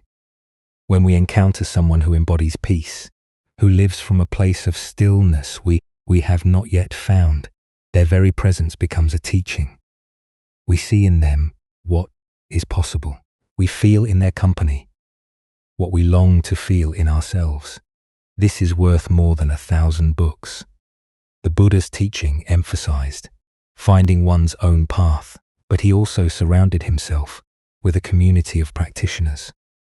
We need others on the journey, not to tell us what to do, but to show us what is possible, to walk beside us when the road is difficult, to remind us, through their own example, that what we seek can actually be found.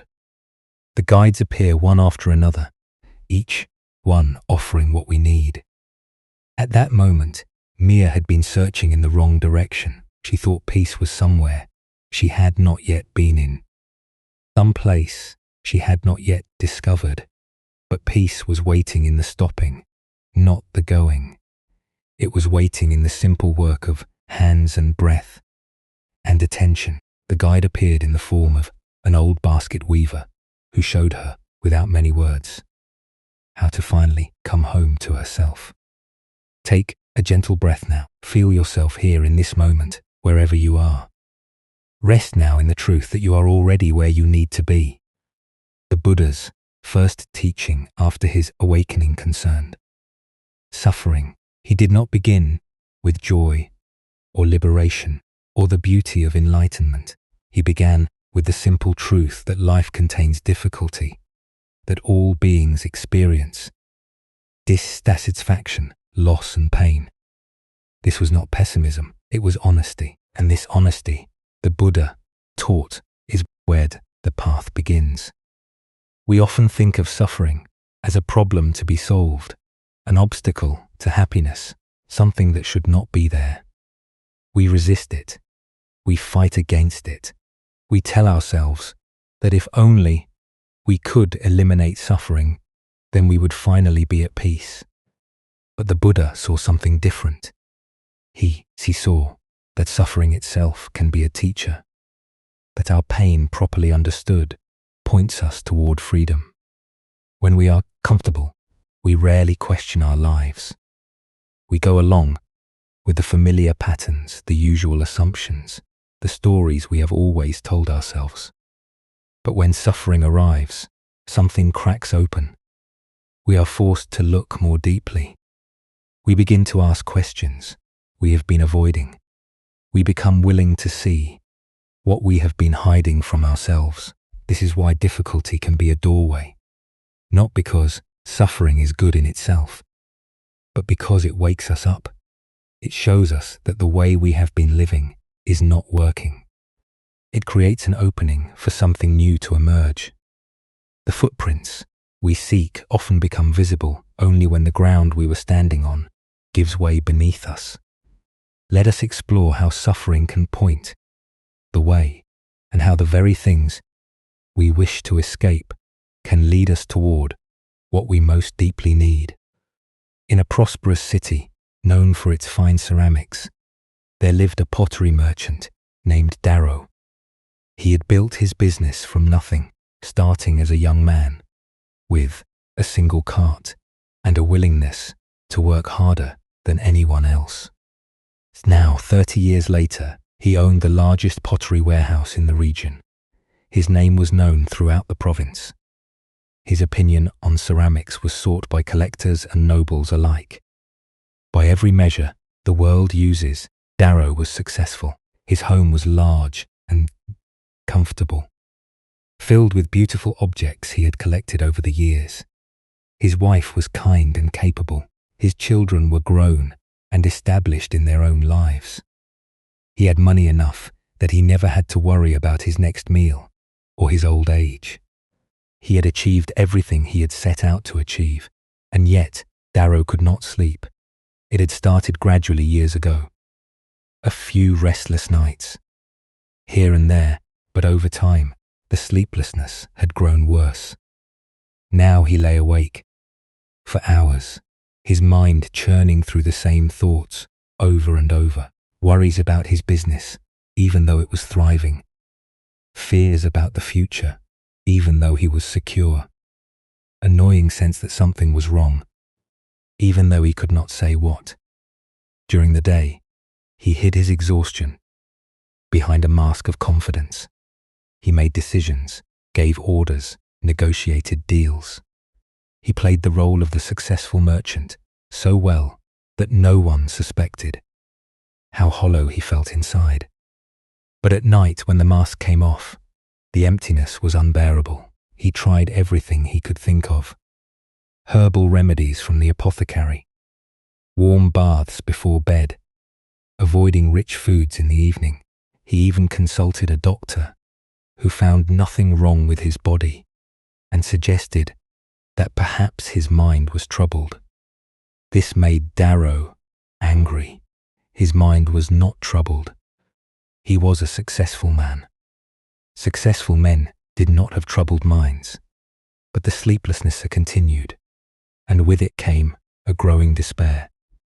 What was the point of all he had built if he could not enjoy it? What good was success if it brought no peace? He had spent his whole life climbing a mountain, and now that he had reached the top, he found nothing there but wind and emptiness. One evening, unable to bear another sleepless night in his fine home, Darrow walked out into the city streets. He walked without direction, letting his feet carry him where they would. The streets were quiet. At this hour, the shops closed, the market stalls empty. A few lanterns glowed in windows. Somewhere a dog barked once and fell silent. He found himself at the edge of the city, where a small temple stood in a grove of old trees.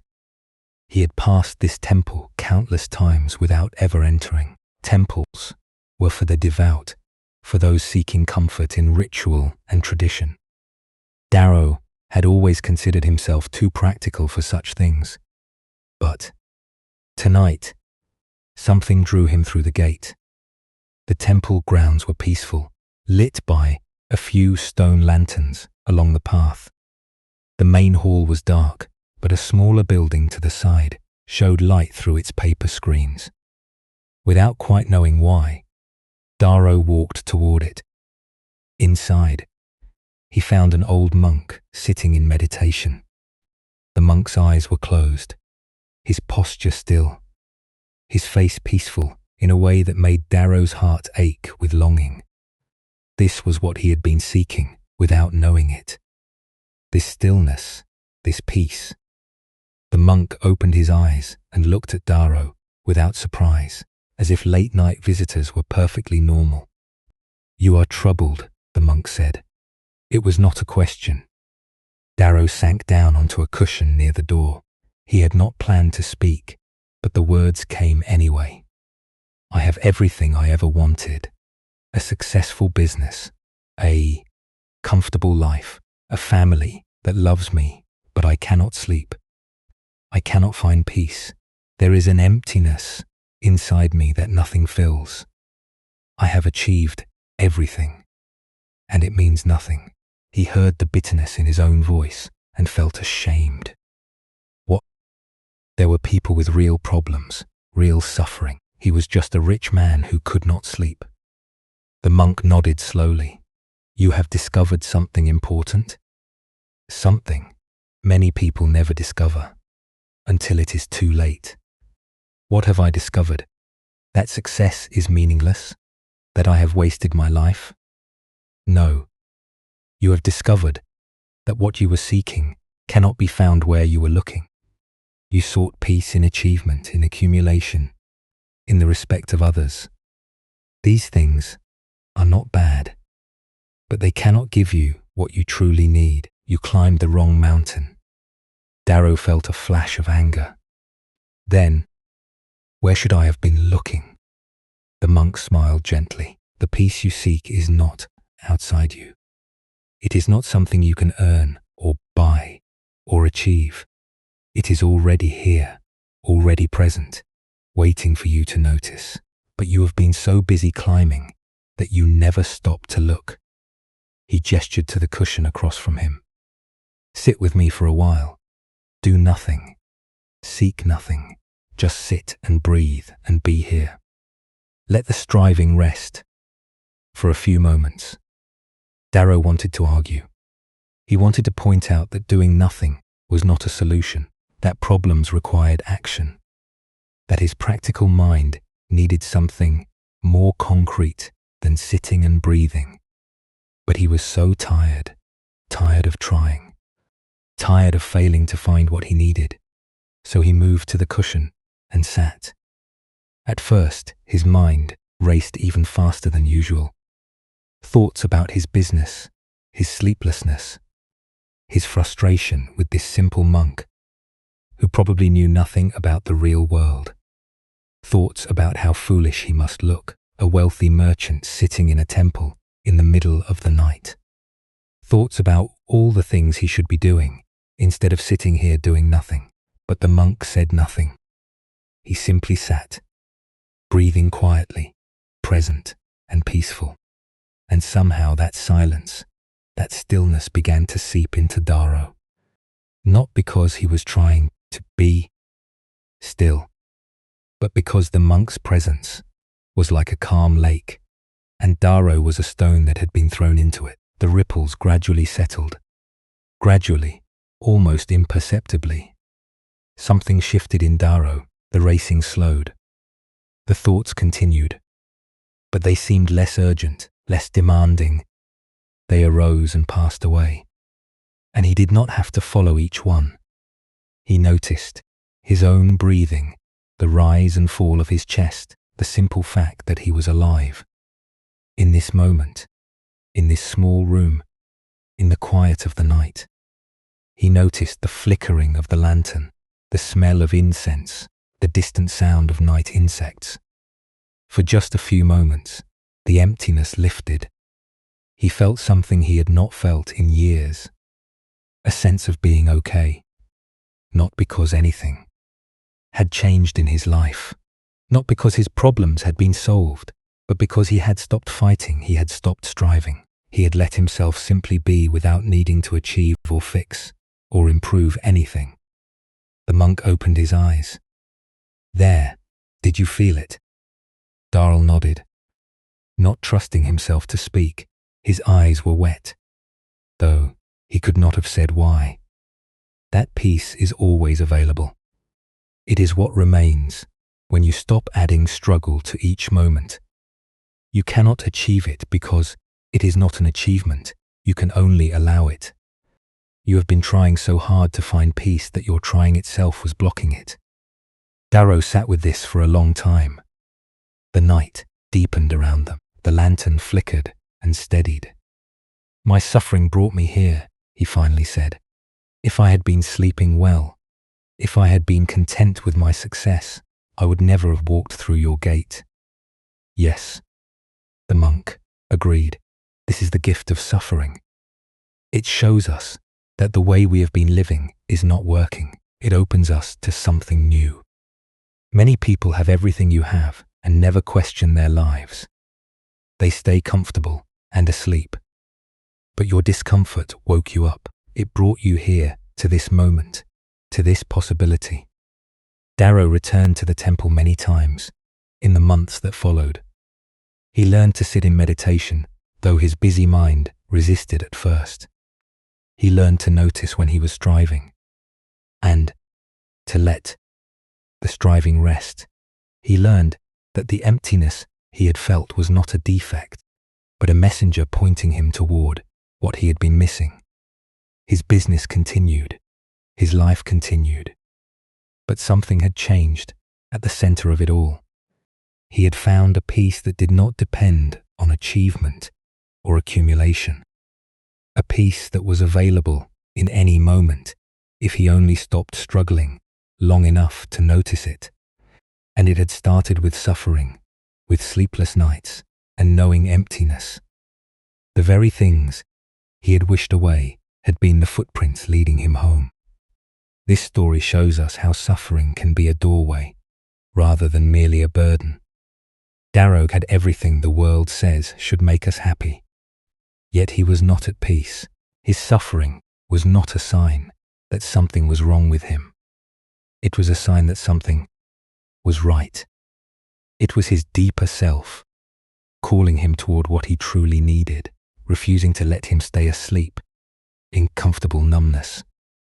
The Buddha taught that the first step on the path is recognizing suffering, not denying it, not running from it, not pretending everything is fine when it is not, just seeing clearly that there is dissatisfaction, that something is not working, that the life we are living is not bringing us peace. This honest seeing is the beginning of freedom. Without it, we stay asleep, going through the motions, never questioning the assumptions that keep us stuck. We can live our entire lives on the surface, never diving into the depths where true peace waits. Zen speaks of the great doubt as essential to awakening. This is not skepticism or negativity. It is the genuine questioning that arises when our usual answers stop working, when success does not bring peace, when achievement does not bring satisfaction, when everything we thought we wanted leaves us empty and wondering what the point of it all might be. In that doubt, in that dissatisfaction, something can open. We become willing to look in new directions. We become humble enough to admit we do not know the way. Buddhism shows us that suffering is not punishment. It is not a sign that we have failed or that we are broken. It is simply the friction that arises when we are living out of alignment with reality. When we stop fighting this friction and start listening to it, it becomes a guide. It shows us where we are stuck. It points us toward what we have been missing. The footprints appear precisely where the ground gives way beneath us, in a valley where the plum trees bloomed each spring, in clouds of pink and white. There lived a woman named Kimmy, who had devoted her life to a single dream. She wanted to create a school for the village children, a place where they could learn to read and write and think, skills that had been denied to most people of her generation. For 15 years, she had worked toward this dream. She had saved every coin she could spare from her work as a seamstress. She had petitioned officials for permission. She had gathered books and materials, storing them carefully in wooden chests, building an old storehouse that could be converted into classrooms. She had recruited other women who shared her vision and were willing to teach. Everything was finally coming together. The permissions had been granted. The building was being prepared. The first students would arrive in just a few months. After all these years, her dream was about to become real. And then the flood came. It was the worst flood in living memory. The river burst its banks after days of heavy rain, sending water rushing through the lower parts of the village. The old storehouse where Kimmy had gathered her books and materials was directly in the flood's path. When the waters finally receded, there was nothing left. The books were ruined. Their pages turned to pulp. The building's walls had collapsed. The work of 15 years had been swept away in a single night. Kimmy stood in the wreckage and felt something inside her break. Not anger, though that would come later. Not even grief, though that would come too. Just a vast, terrible emptiness, as if the flood had swept away not just her school, but her very reason for living, as if the water had rushed through her own heart and carried off everything that mattered. In the weeks that followed, Kimmy could barely function. She continued her work as a seamstress because she had to eat, because her hands remembered what to do, even when her heart was numb. But her movements were mechanical, her eyes hollow. The needle went in and out, the thread pulled through. The garments took shape, but she was not really there. Friends tried to comfort her, but their words felt distant and meaningless. 15 years of work, gone in a single night. A dream that had given shape to her whole adult life, destroyed by water and mud. Some friends told her to have faith, that things would work out. Others told her she was strong and would rebuild, but she did not feel strong. She felt empty. She felt like the hollow shell of a person going through the motions of living. One morning, a traveling monk passed through the village. He had been on the road for many years, walking from place to place, offering teachings to whoever wished to hear. He was old and weathered, his robes patched. In so many places, they seemed more patched than original cloth. But his eyes held a kindness that made people want to speak to him, to share their troubles, to seek his counsel. Kimmy did not seek him out. She had no interest in teachings or philosophy. What good were words when the world had taken everything? What good was wisdom when you had lost the only thing that gave your life meaning? But the monk found her anyway, sitting outside her small home in the morning light, staring at nothing, her hands idle in her lap for once. "You have lost something precious," he said, settling onto a stone near her. Kimmy looked at him with dull eyes. "My life's work, my dream. Everything I cared about." The monk nodded. "I heard about the flood. I am sorry for what was lost. Sorry does not rebuild a school.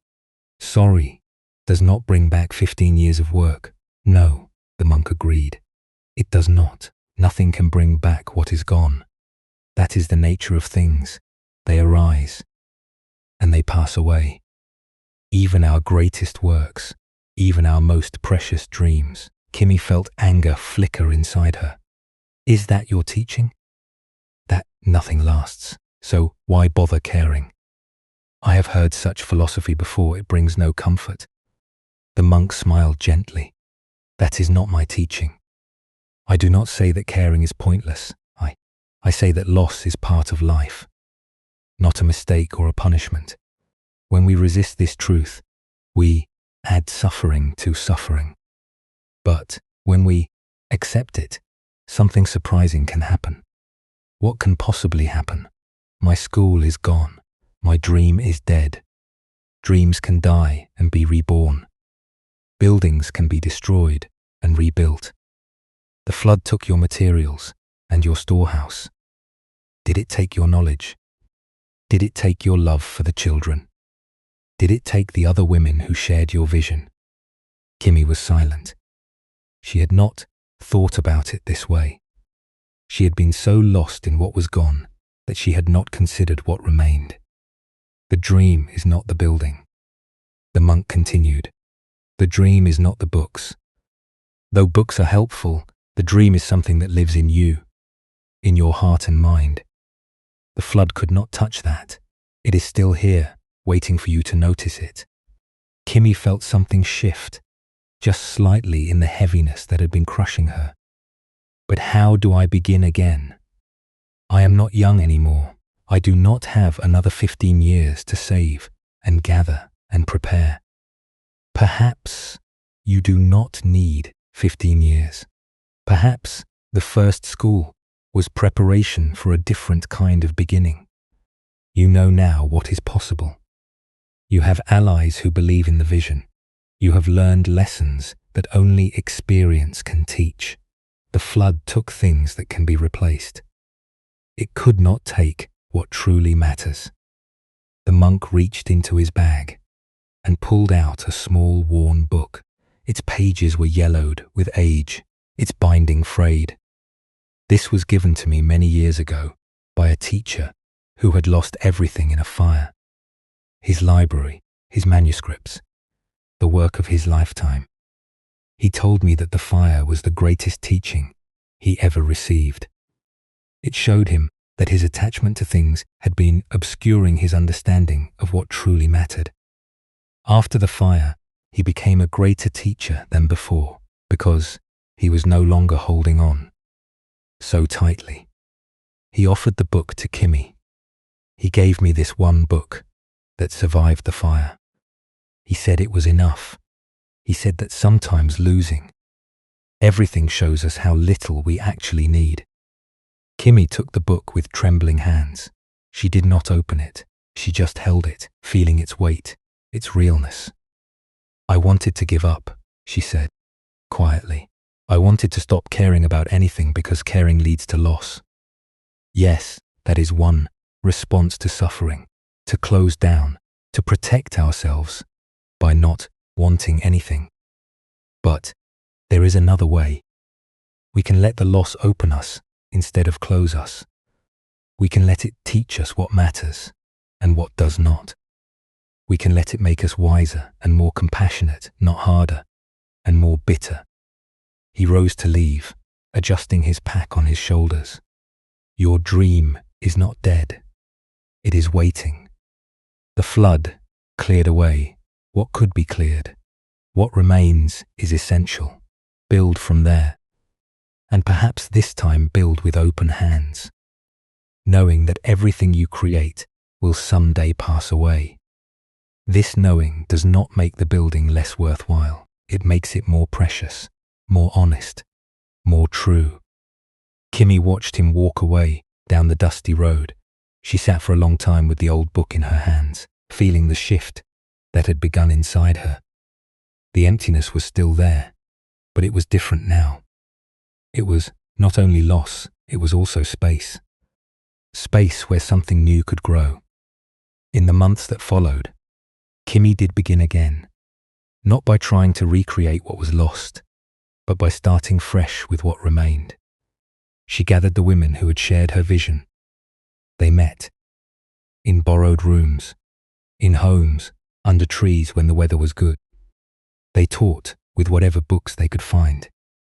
And when there were no books, they taught from memory and experience. The school that eventually emerged was simpler than what Kimmy had originally planned. But it was also stronger, built not on accumulated materials, but on shared commitment, built with open hands, knowing that it too would someday pass away. And in that openness there was a freedom Kimmy had never known before, a peace that did not depend on things going according to plan. The flood had taken everything, and in taking everything, it had shown her what could not be taken. The dream was still alive. It had simply found a different form. This story shows us how loss can become a doorway to deeper understanding. Kimmy's dream was not destroyed by the flood. It was transformed. The suffering she experienced became a teaching showing her the difference between what is essential and what is merely helpful. The Buddha taught that attachment is the root of suffering. This does not mean we should not care about anything. It means we should hold our caring with open hands, knowing that everything changes, everything passes, everything transforms. When we cling tightly to how things should be, we suffer when they change. When we hold our dreams loosely, we can adapt when circumstances shift. Zen teaches that obstacles are the path. The things that seem to block our way are often exactly what we need to encounter. They break our rigid expectations. They force us to be creative. They show us capacities we did not know we had. The flood that destroyed Kimmy's storehouse also cleared away assumptions that had been limiting her vision. Buddhism shows us that every ending contains a beginning. The falling leaves of autumn become the soil that feeds spring growth. The crumbling of old forms makes space for new ones to emerge. When we can see our losses this way, not as endings but as transformations, the suffering we feel becomes bearable. It becomes meaningful. It becomes a footprint on the path. Take a gentle breath. Now feel yourself held by this moment, exactly as it is. Finding the footprints is not enough. We must choose to follow them. This is where many seekers falter. They glimpse the path. They see the signs pointing toward peace. They feel the stirring of something new inside them. But then they hesitate. They look back at the familiar life they have been living. They think of all they might lose, all the risks they might take, all the ways things could go wrong, and they turn away. The Buddha spoke of the path as something that must be walked, not just understood, not just believed in, but actually walked step by step, day by day. This walking requires something from us. It requires trust that the footprints lead somewhere real. Trust that the glimpses we have seen are not illusions. Trust that we have the strength to continue, even when the way grows difficult. It also requires courage, the courage to leave behind what is familiar, the courage to disappoint those who expect us to stay the same, the courage to face our own doubts and fears and keep going anyway. This courage is not the absence of fear. It is the willingness to move forward, despite fear, to take the next step, even when we cannot see where the path leads. Zen teaches that the journey of 1,000 miles begins with a single step. This simple truth is easy to say and difficult to live, but it points to something essential. We do not need to see the whole path before we begin. We do not need certainty or guarantees. We need only the willingness to take one step, then another, then another. The path reveals itself to those who walk it. Let us explore what it means to follow the trail, what it takes to begin and what it takes to continue. On a stretch of coast where the fishing was good and the storms were fierce, there lived a man named Borrow who had fished these waters all his life. His father had been a fisherman, and his father before him, going back generations beyond counting. Borrow knew the sea the way he knew his own hands. He knew where the fish gathered. In each season, he knew how to read the clouds for coming weather. He knew the rhythms of tide and current that had governed his family's life for as long as anyone could remember. It was a good life in many ways. Honest work, fresh air, the satisfaction of bringing in a catch that would feed his village. Borrow had a wife who loved him, children who were growing strong, a place in a community that valued what he did. By any reasonable measure, he should have been content. But something had been stirring in him lately, a restlessness he could not name, a sense that there was more to life than the endless cycle of fishing and mending nets and fishing again. He had begun to notice things he had never noticed before. The way the morning light fell on the water, the strange peace that sometimes descended when he was alone on his boat, far from shore. The questions that arose in the quiet moments, questions about meaning and purpose, and what it all added up to in the end. He had overheard travelers talking about teachers in the distant mountains who taught ways to find peace. He had seen monks passing through the village, their faces calm, in a way that made his heart ache with longing. He had found himself lingering at the edge of their teachings when they stopped to speak in the village square, hungry for something he could not quite name. The footprints were there. He could see them clearly now. They pointed towards something different, something that called to a part of him he had not known existed, but following them would mean change. It would mean leaving, at least for a time, the only life he had ever known. It would mean disappointing people who depended on him, who expected him to be what he had always been. The fear held him back. What if he was wrong? What if this restlessness was just foolishness, a middle-aged man's fantasy about a life He was not meant to live. What if he left his fishing and his family to chase something that did not exist and came back with nothing but shame and regret? He thought of what the other fishermen would say. He thought of the secure and predictable life he would be risking for something he could not even properly name. So he stayed. He fished. He mended his nets. He sat in his boat on the grey water and felt the ache growing stronger. He watched the monks pass through and felt something in him reach out toward them, then pull back in fear. The footprints were there, clear as the tide line on the beach, but he could not bring himself to take the first step. Days turned to weeks. Weeks turned to months.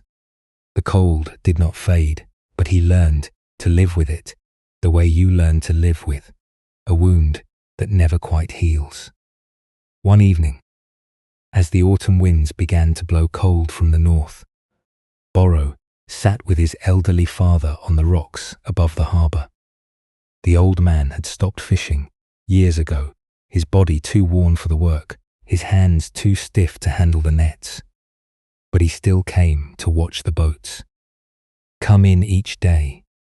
It was his way of staying connected to the life he had lived. They sat in companionable silence, as they often did, watching the sun sink toward the water, painting the clouds in shades of amber and rose. "Something is troubling you," his father said after a while. It was not a question.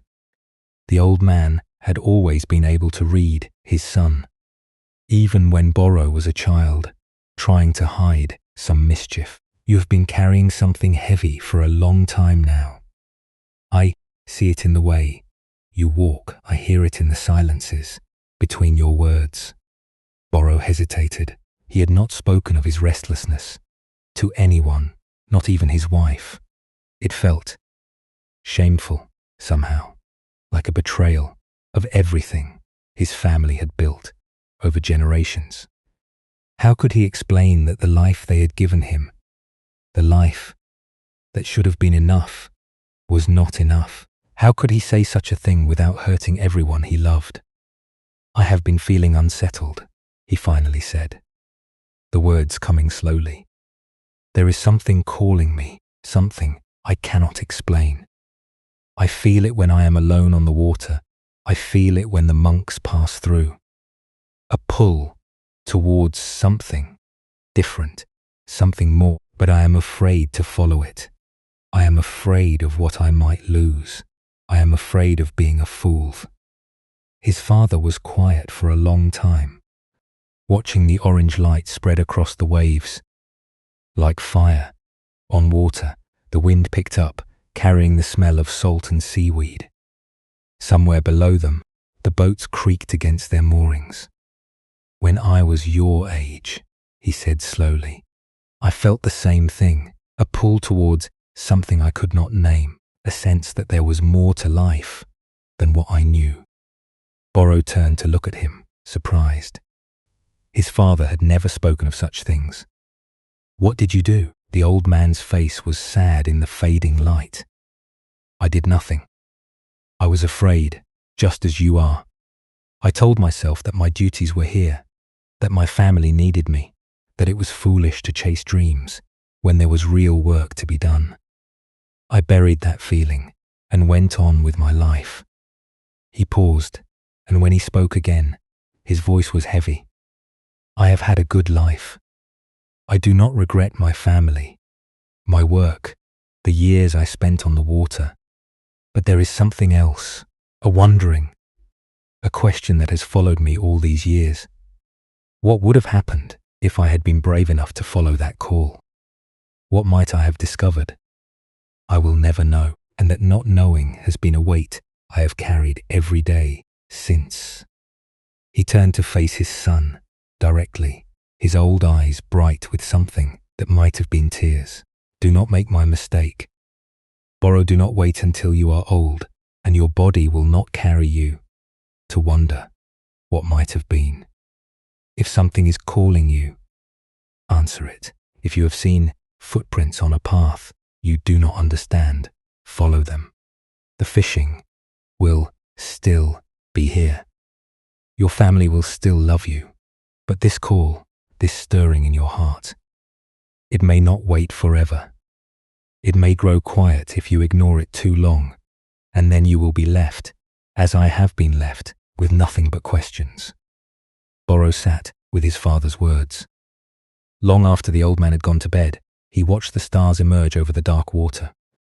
He felt the fear that had been holding him back, the comfortable weight of the familiar life, the thousand reasons to stay where he was. But he also felt something else now, the weight of his father's regret, the cost of not following, the knowledge that turning away from the call would not make it disappear. It would only add the burden of wandering to all the other burdens he carried. The next morning, Boro spoke with his wife. He told her everything he had been feeling, everything he had been afraid to say. She listened without interrupting, and when he finished, she took his hands in hers. I have seen this in you, she said. I have watched you become more distant, more troubled. I did not know what was causing it, but I knew something was pulling at you. She squeezed his hands. Go find what you are looking for. We will be here when you return, and perhaps you will come back with something that helps all of us. Boro left the next week. He did not know where he was going exactly, only the direction toward the mountains, toward the teachers he had heard about, toward whatever was calling him. The journey was harder than he expected. He was used to the sea, not the land, his legs from walking paths that went up instead of rolling with waves. He slept in strange places and ate unfamiliar food.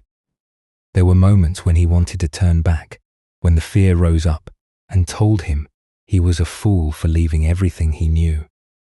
But he kept walking, one step, then another. Following the footprints, he had finally decided to trust. This story shows us what it costs to begin and what it costs not to begin. Boro's father carried the weight of an unanswered call for his entire life. That weight shaped him in ways he could not fully see until he was old and looking back. His gift to his son was the honesty to share this regret, to say what he had never said before. In doing so, he gave Boro something precious, the chance to choose differently. The Buddha left his palace and his family to seek the truth. This was not abandonment or selfishness. It was following a call so strong that ignoring it would have been a kind of death, a slow suffocation of the spirit. Many of us feel smaller versions of this call, a pull towards something we cannot name, a restlessness that will not be satisfied by the life we are living, a sense that we are meant for something more, though we cannot say what. The question is whether we will have the courage to follow. Zen teaches that hesitation is itself a form of answer. When we see the footprints and do not follow, we are choosing. We are choosing the familiar over the unknown, the comfortable over the challenging, the life we have over the life that might be possible. This is not necessarily wrong. There are times when staying is the right choice, when duty and love require us to remain where we are. But we should make this choice consciously, knowing what we are choosing and what we are releasing. Boro's father did not choose consciously. He let fear decide for him, and he lived with the wandering for the rest of his days. Buddhism shows us that the path requires commitment, not blind faith that ignores doubt, but a willingness to take the next step, even when we cannot see where it leads. This commitment is tested again and again as we walk. The doubts return, the fears arise. The old life calls us back with its promise of comfort and familiarity. Each time we must choose again. Each time we must find the courage to continue. The footprints do not carry us We must walk them ourselves, one step at a time, trusting that the path will support us. In a village nestled among hills covered with tea plants, there lived a young woman named Pyra, who had always been different from the others. While her friends were content with the life the village offered, Pyra was always asking questions. Why were things the way they were? What lay beyond the hills? Was there more to life than planting and harvesting and growing old in the same place where you were born? Her questions made the other villagers uncomfortable. They were good people, satisfied with their lot, and they did not understand why Pyra could not be satisfied too. Her parents worried about her. Her friends grew distant. She learned to keep her questions to herself. But they did not go away. They only went deeper, becoming a constant companion she spoke to in the silence of her own mind. When Pyra was 19, a teacher passed through the village. She was an older woman who traveled from place to place, sharing teachings about the nature of mind and the possibility of peace, speaking to whoever wished to listen. Most of the villagers came once out of curiosity and did not return, but Pyra came every time. She sat at the front and listened with her whole being.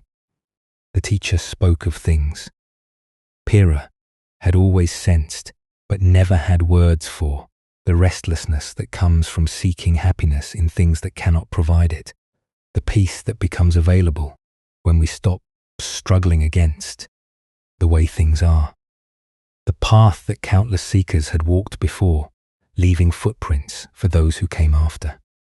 On the last evening, Pyra approached the teacher as she was preparing to leave. "I want to learn more," Pyra said. "I want to follow this path you speak of, but I do not know how. I am just a village girl. I have no money, no connections, no special abilities." The teacher looked at her with kind, steady eyes. The path does not require money or connections. It requires only sincerity, the willingness to question, to learn, to change. You have this already. I can see it in you.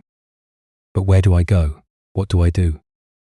There is a community of practitioners in the town of Shenmu, 3 weeks' walk from here.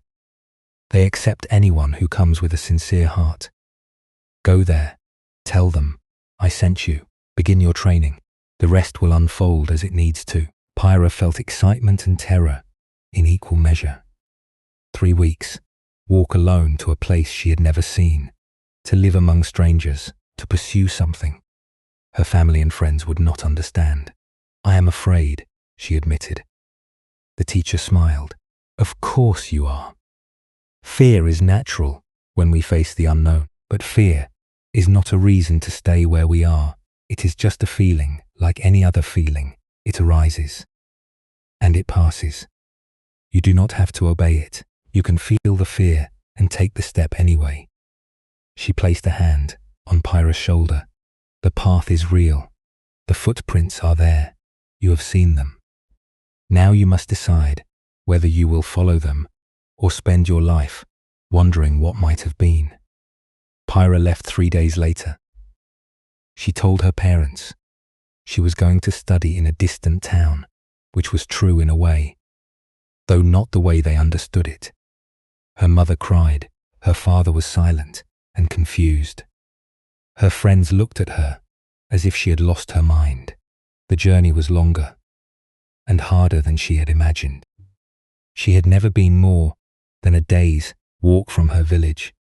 The world she knew was small and familiar, bounded by the tea-covered hills she had looked at every day of her life. Now she walked through landscapes she had never seen, past towns where people spoke with unfamiliar accents, and ate foods she did not recognize, along roads that seemed to stretch forever, toward a horizon that never got closer. She walked through rain that soaked her to the bone and had to shelter under trees until it passed. She walked through heat that made her head spin and had to rest in the shade of roadside shrine seas. She slept in fields when she could find no shelter, wrapped in her thin blanket, listening to sounds she could not identify. She ate sparingly, making her small supply of food last as long as possible, sometimes going a full day with nothing but water. There were nights when she lay under the stars and wondered what she was doing. She thought about turning back. She thought about the comfortable life she had left behind, the warmth of her mother's kitchen, the safety of the familiar, the ease of being what everyone expected her to be. She thought about what she would say if she returned now, how she would explain her failure, how she would live with the knowledge that she had not been strong enough. The fear came in waves, sometimes so strong she could barely breathe. It whispered to her in the darkness. It told her she was foolish, that she was not special, that the teacher had been wrong to see something in her, that she would arrive at Shenmue and be turned away, that she would end up alone and lost with nowhere to go. But each morning, no matter how she felt, she rose and took the first step, then the next, then the next. She remembered what the teacher had said. Fear is just a feeling. It arises and it passes. You do not have to obey it. Somewhere in the second week, something began to shift. The fear did not disappear, but it became smaller, less commanding. Just one voice among many instead of the only voice. Pyra realized that she had been afraid her whole life, afraid of her own questions, afraid of being different, afraid of wanting something her world did not understand, afraid of discovering that she was wrong about everything. The walking was teaching her that she could feel afraid and still move forward. That courage was not the absence of fear, but the willingness to act despite it, that her legs would carry her even when her heart was trembling. When she finally arrived at Shenmue, exhausted and travel-worn, she found the community the teacher had described. Simple buildings around a courtyard, people in plain robes going about their work with a quiet purposefulness. When she explained who had sent her, she was welcomed with warmth and given a place to stay. The training was difficult. There were hours of sitting in meditation when her legs ached and her mind raced. There were teachings she did not understand and practices that seemed pointless. There were moments when she felt completely lost, when she wondered if she had made a terrible mistake. But she stayed. She sat through the difficulty. She asked questions when she did not understand. She let herself not know. Let herself be a beginner. Let herself fail and try again. Slowly, over months that stretched into years, something began to change in her. The restlessness that had driven her all her life began to settle. The questions that had tormented her began to find, if not answers, then a different relationship.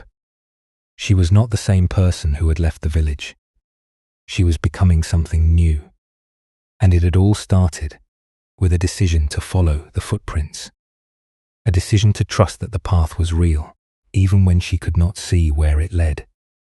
A decision to take one step, then another, then another, then another, until the journey became her life. This story shows us what persistence looks like on the path. Pyra did not find instant answers or immediate peace. She found difficulty, doubt, and moments when turning back seemed like the only sensible choice. She found exhaustion and loneliness and fear. But she kept walking. She kept showing up. She let the path shape her, even when the shaping was painful. And slowly through the simple act of continuing, she became someone new. The Buddha taught that the path is gradual. We do not leap from confusion to clarity. In a single bound, we take many small steps, each one building on the one before. There are setbacks and difficulties, There are times when we seem to be going backward instead of forward, when the progress we thought we made dissolves into doubt.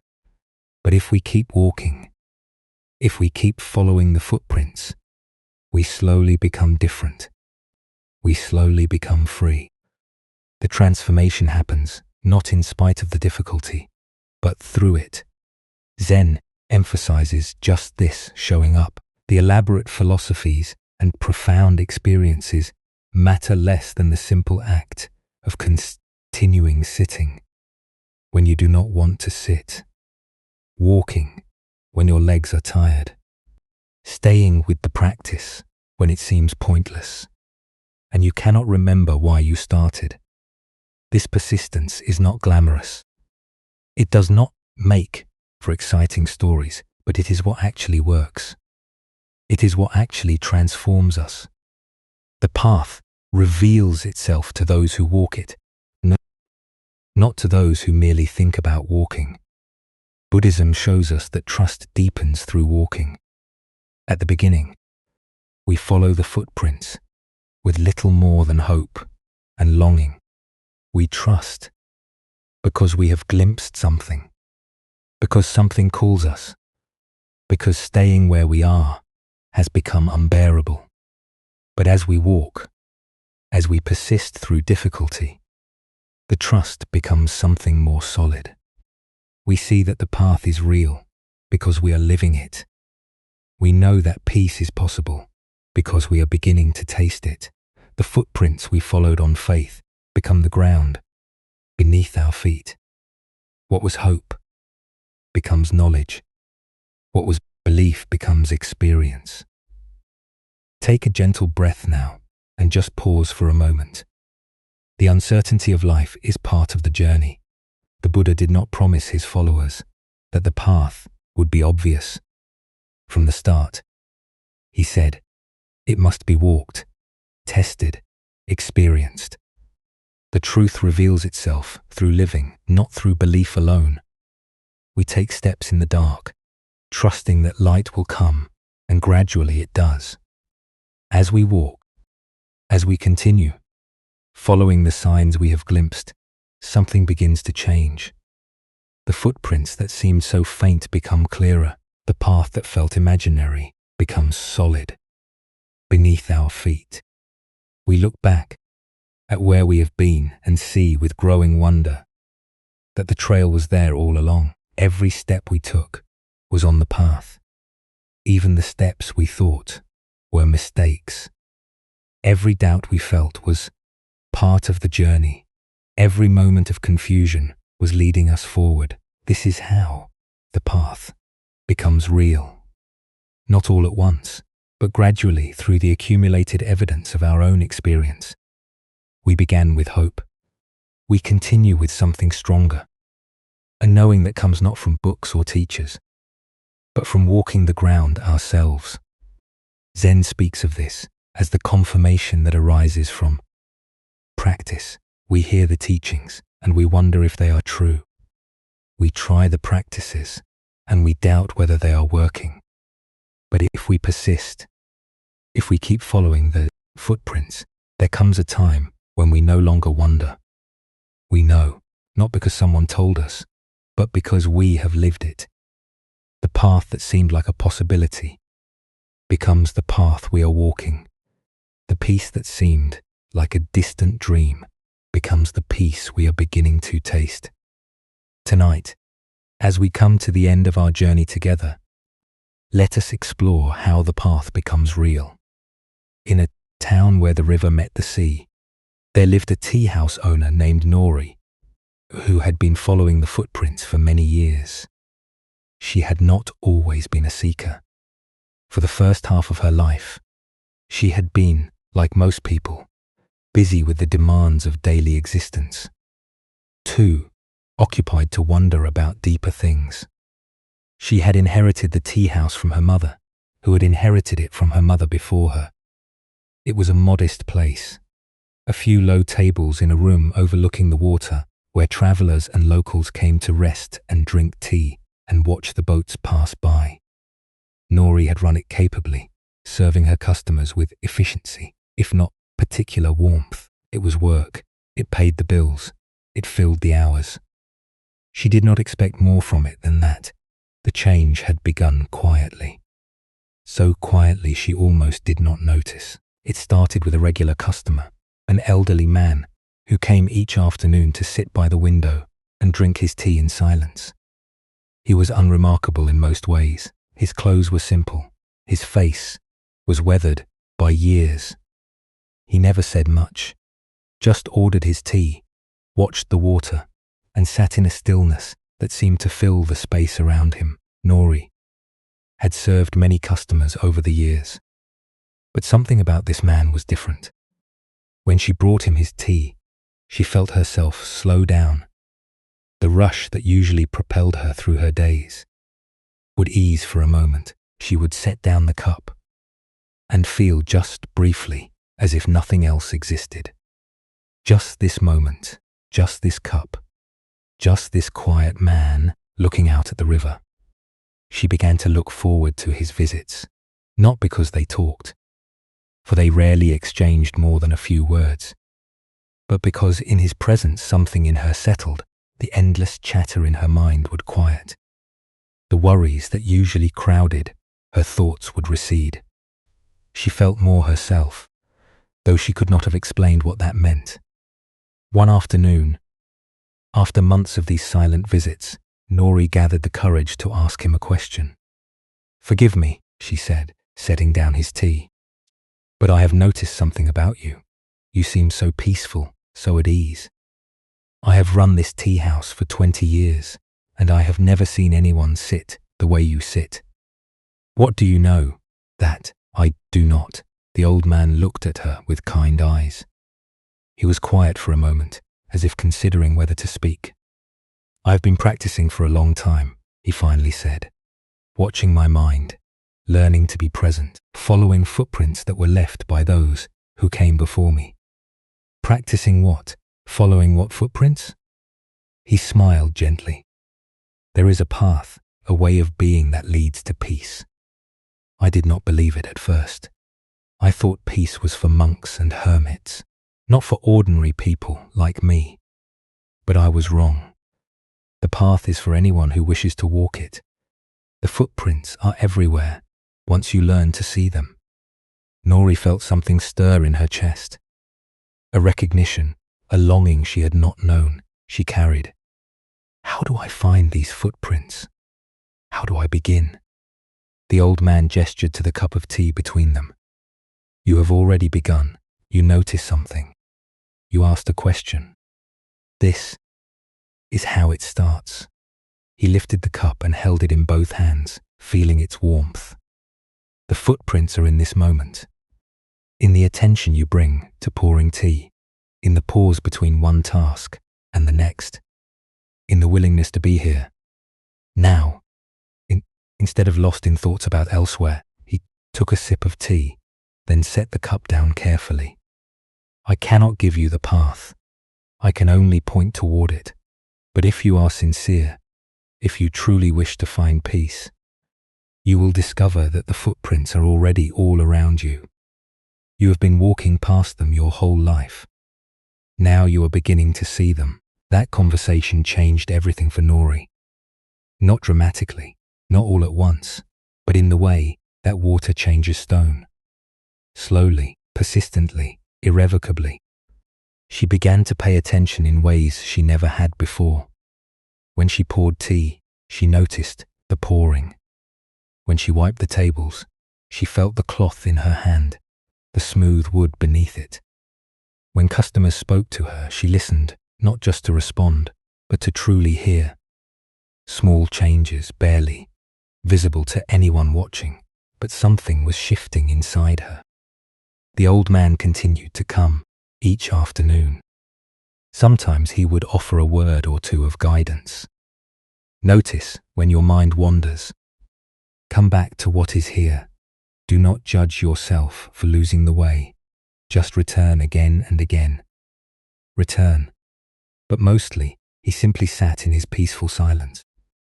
And that silence taught her more than any words could have. She sought out other sources of learning, She found books about meditation and read them late at night, after the tea house closed.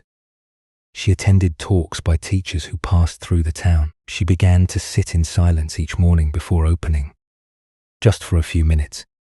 At first, then longer. The practices were simple. The path was not complicated, but walking it, day after day, year after year, year after year, that was the work. That was where the transformation happened. There were times of doubt, times when the practice felt pointless, and she wondered if she was fooling herself. Times when old habits surged back, and she felt as lost as ever. Times when she thought about giving up, going back to the life she had lived before, the life of busyness and distraction, that at least had the comfort of being familiar. But she kept going. She kept following the footprints, and slowly, so slowly, she could not have said. When it happened, something changed. The restlessness that had always been with her began to settle. The dissatisfaction that had colored everything began to lift. She found herself content in ways she had never been content before. Not because her circumstances were different. The tea house was the same. The customers were the same. The work was the same. But she was different. She was present in her own life in a way she had never been. Years passed. The old man eventually stopped coming. Nori heard that he had moved to the mountains to spend his final years in a small hermitage. She never saw him again, but she did not need to. He had given her the gift of pointing, and she had walked far enough on the path that she no longer needed someone to show her the way. One evening, a young traveler stopped at her tea house.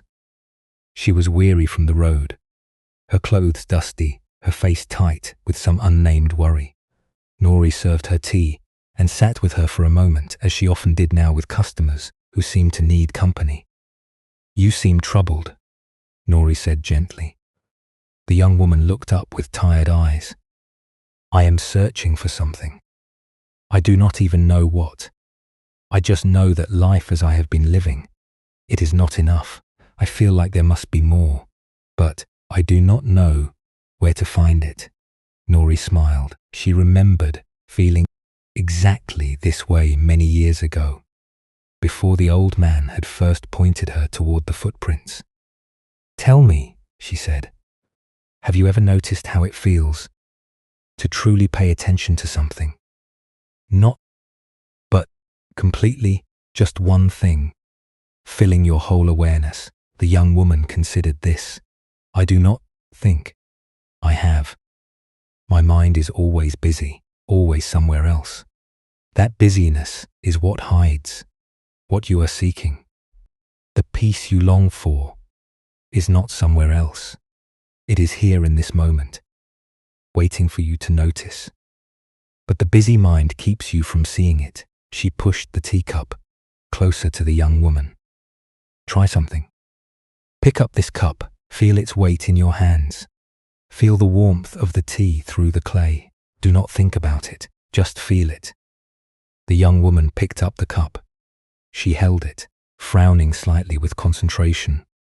"What do you notice?" Nori asked. "It is warm, heavier than I expected.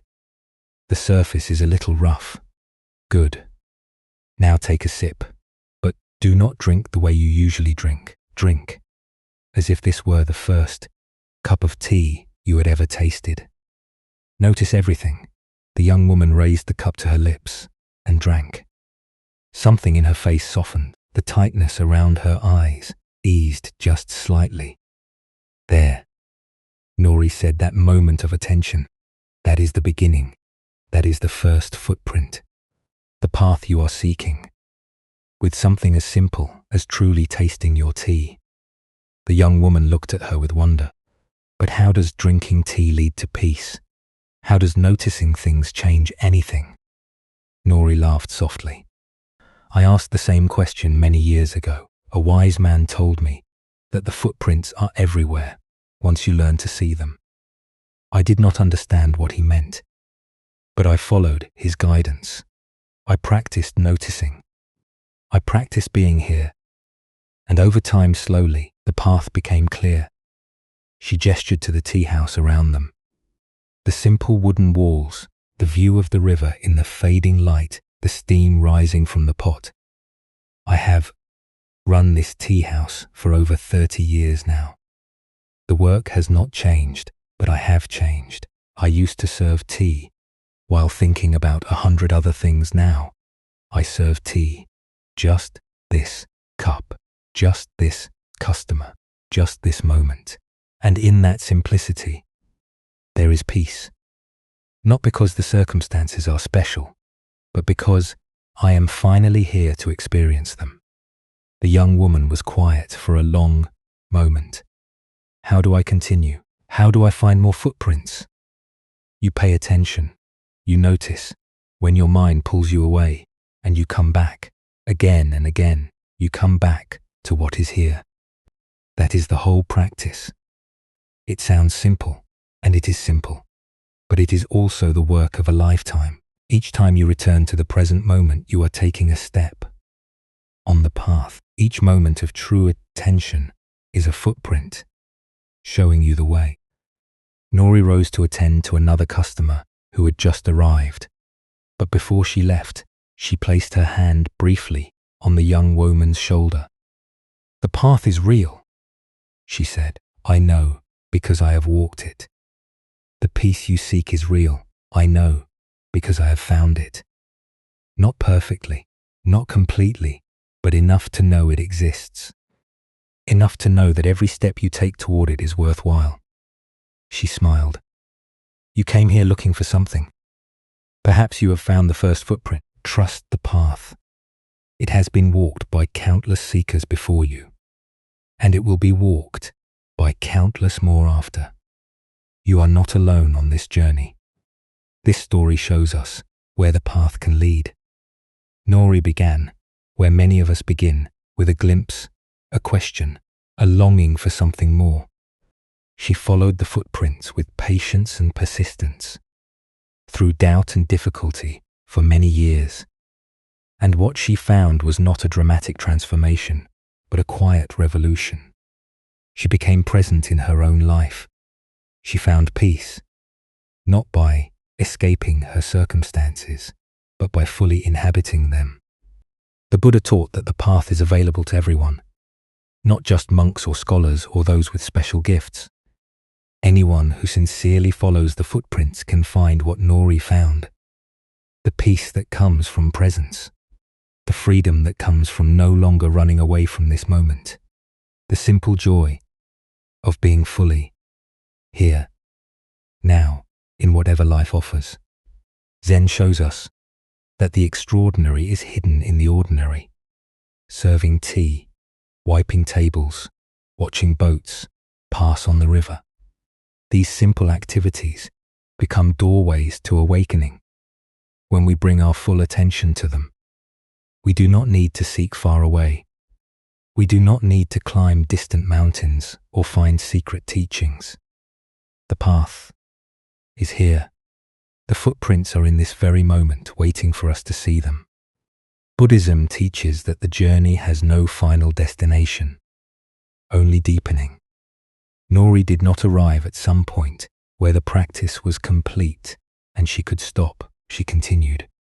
Walking, continued paying attention, continued paying attention, continued returning to the present moment. This is the nature of the path. It is not about reaching an end. It is about walking with ever greater presence, ever deeper peace, ever more complete engagement with the life we have been given. The footprints that seemed so faint at the beginning of our journey tonight have become clearer. The path that seemed uncertain has revealed itself. We have explored how the signs appear, how we learn to see them, how nature teaches us, how guides point the way, how suffering opens doors, how courage carries us forward. And now we see that all of this leads to something real, a peace that can be lived, a presence that can be practiced, a path that becomes more solid with every step we take.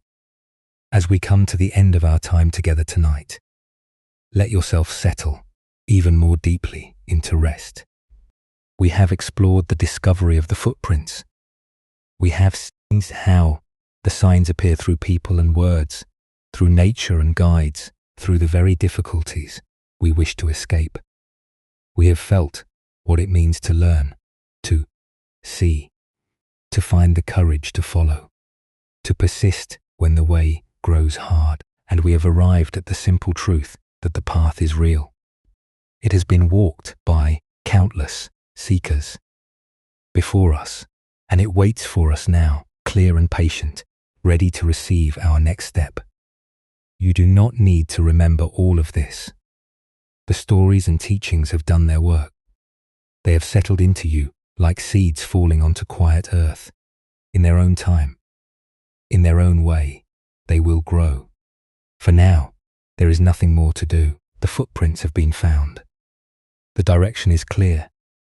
You can rest now, trusting that the path will still be there when you wake, trusting that each moment of presence, each breath of awareness is itself a step on the way.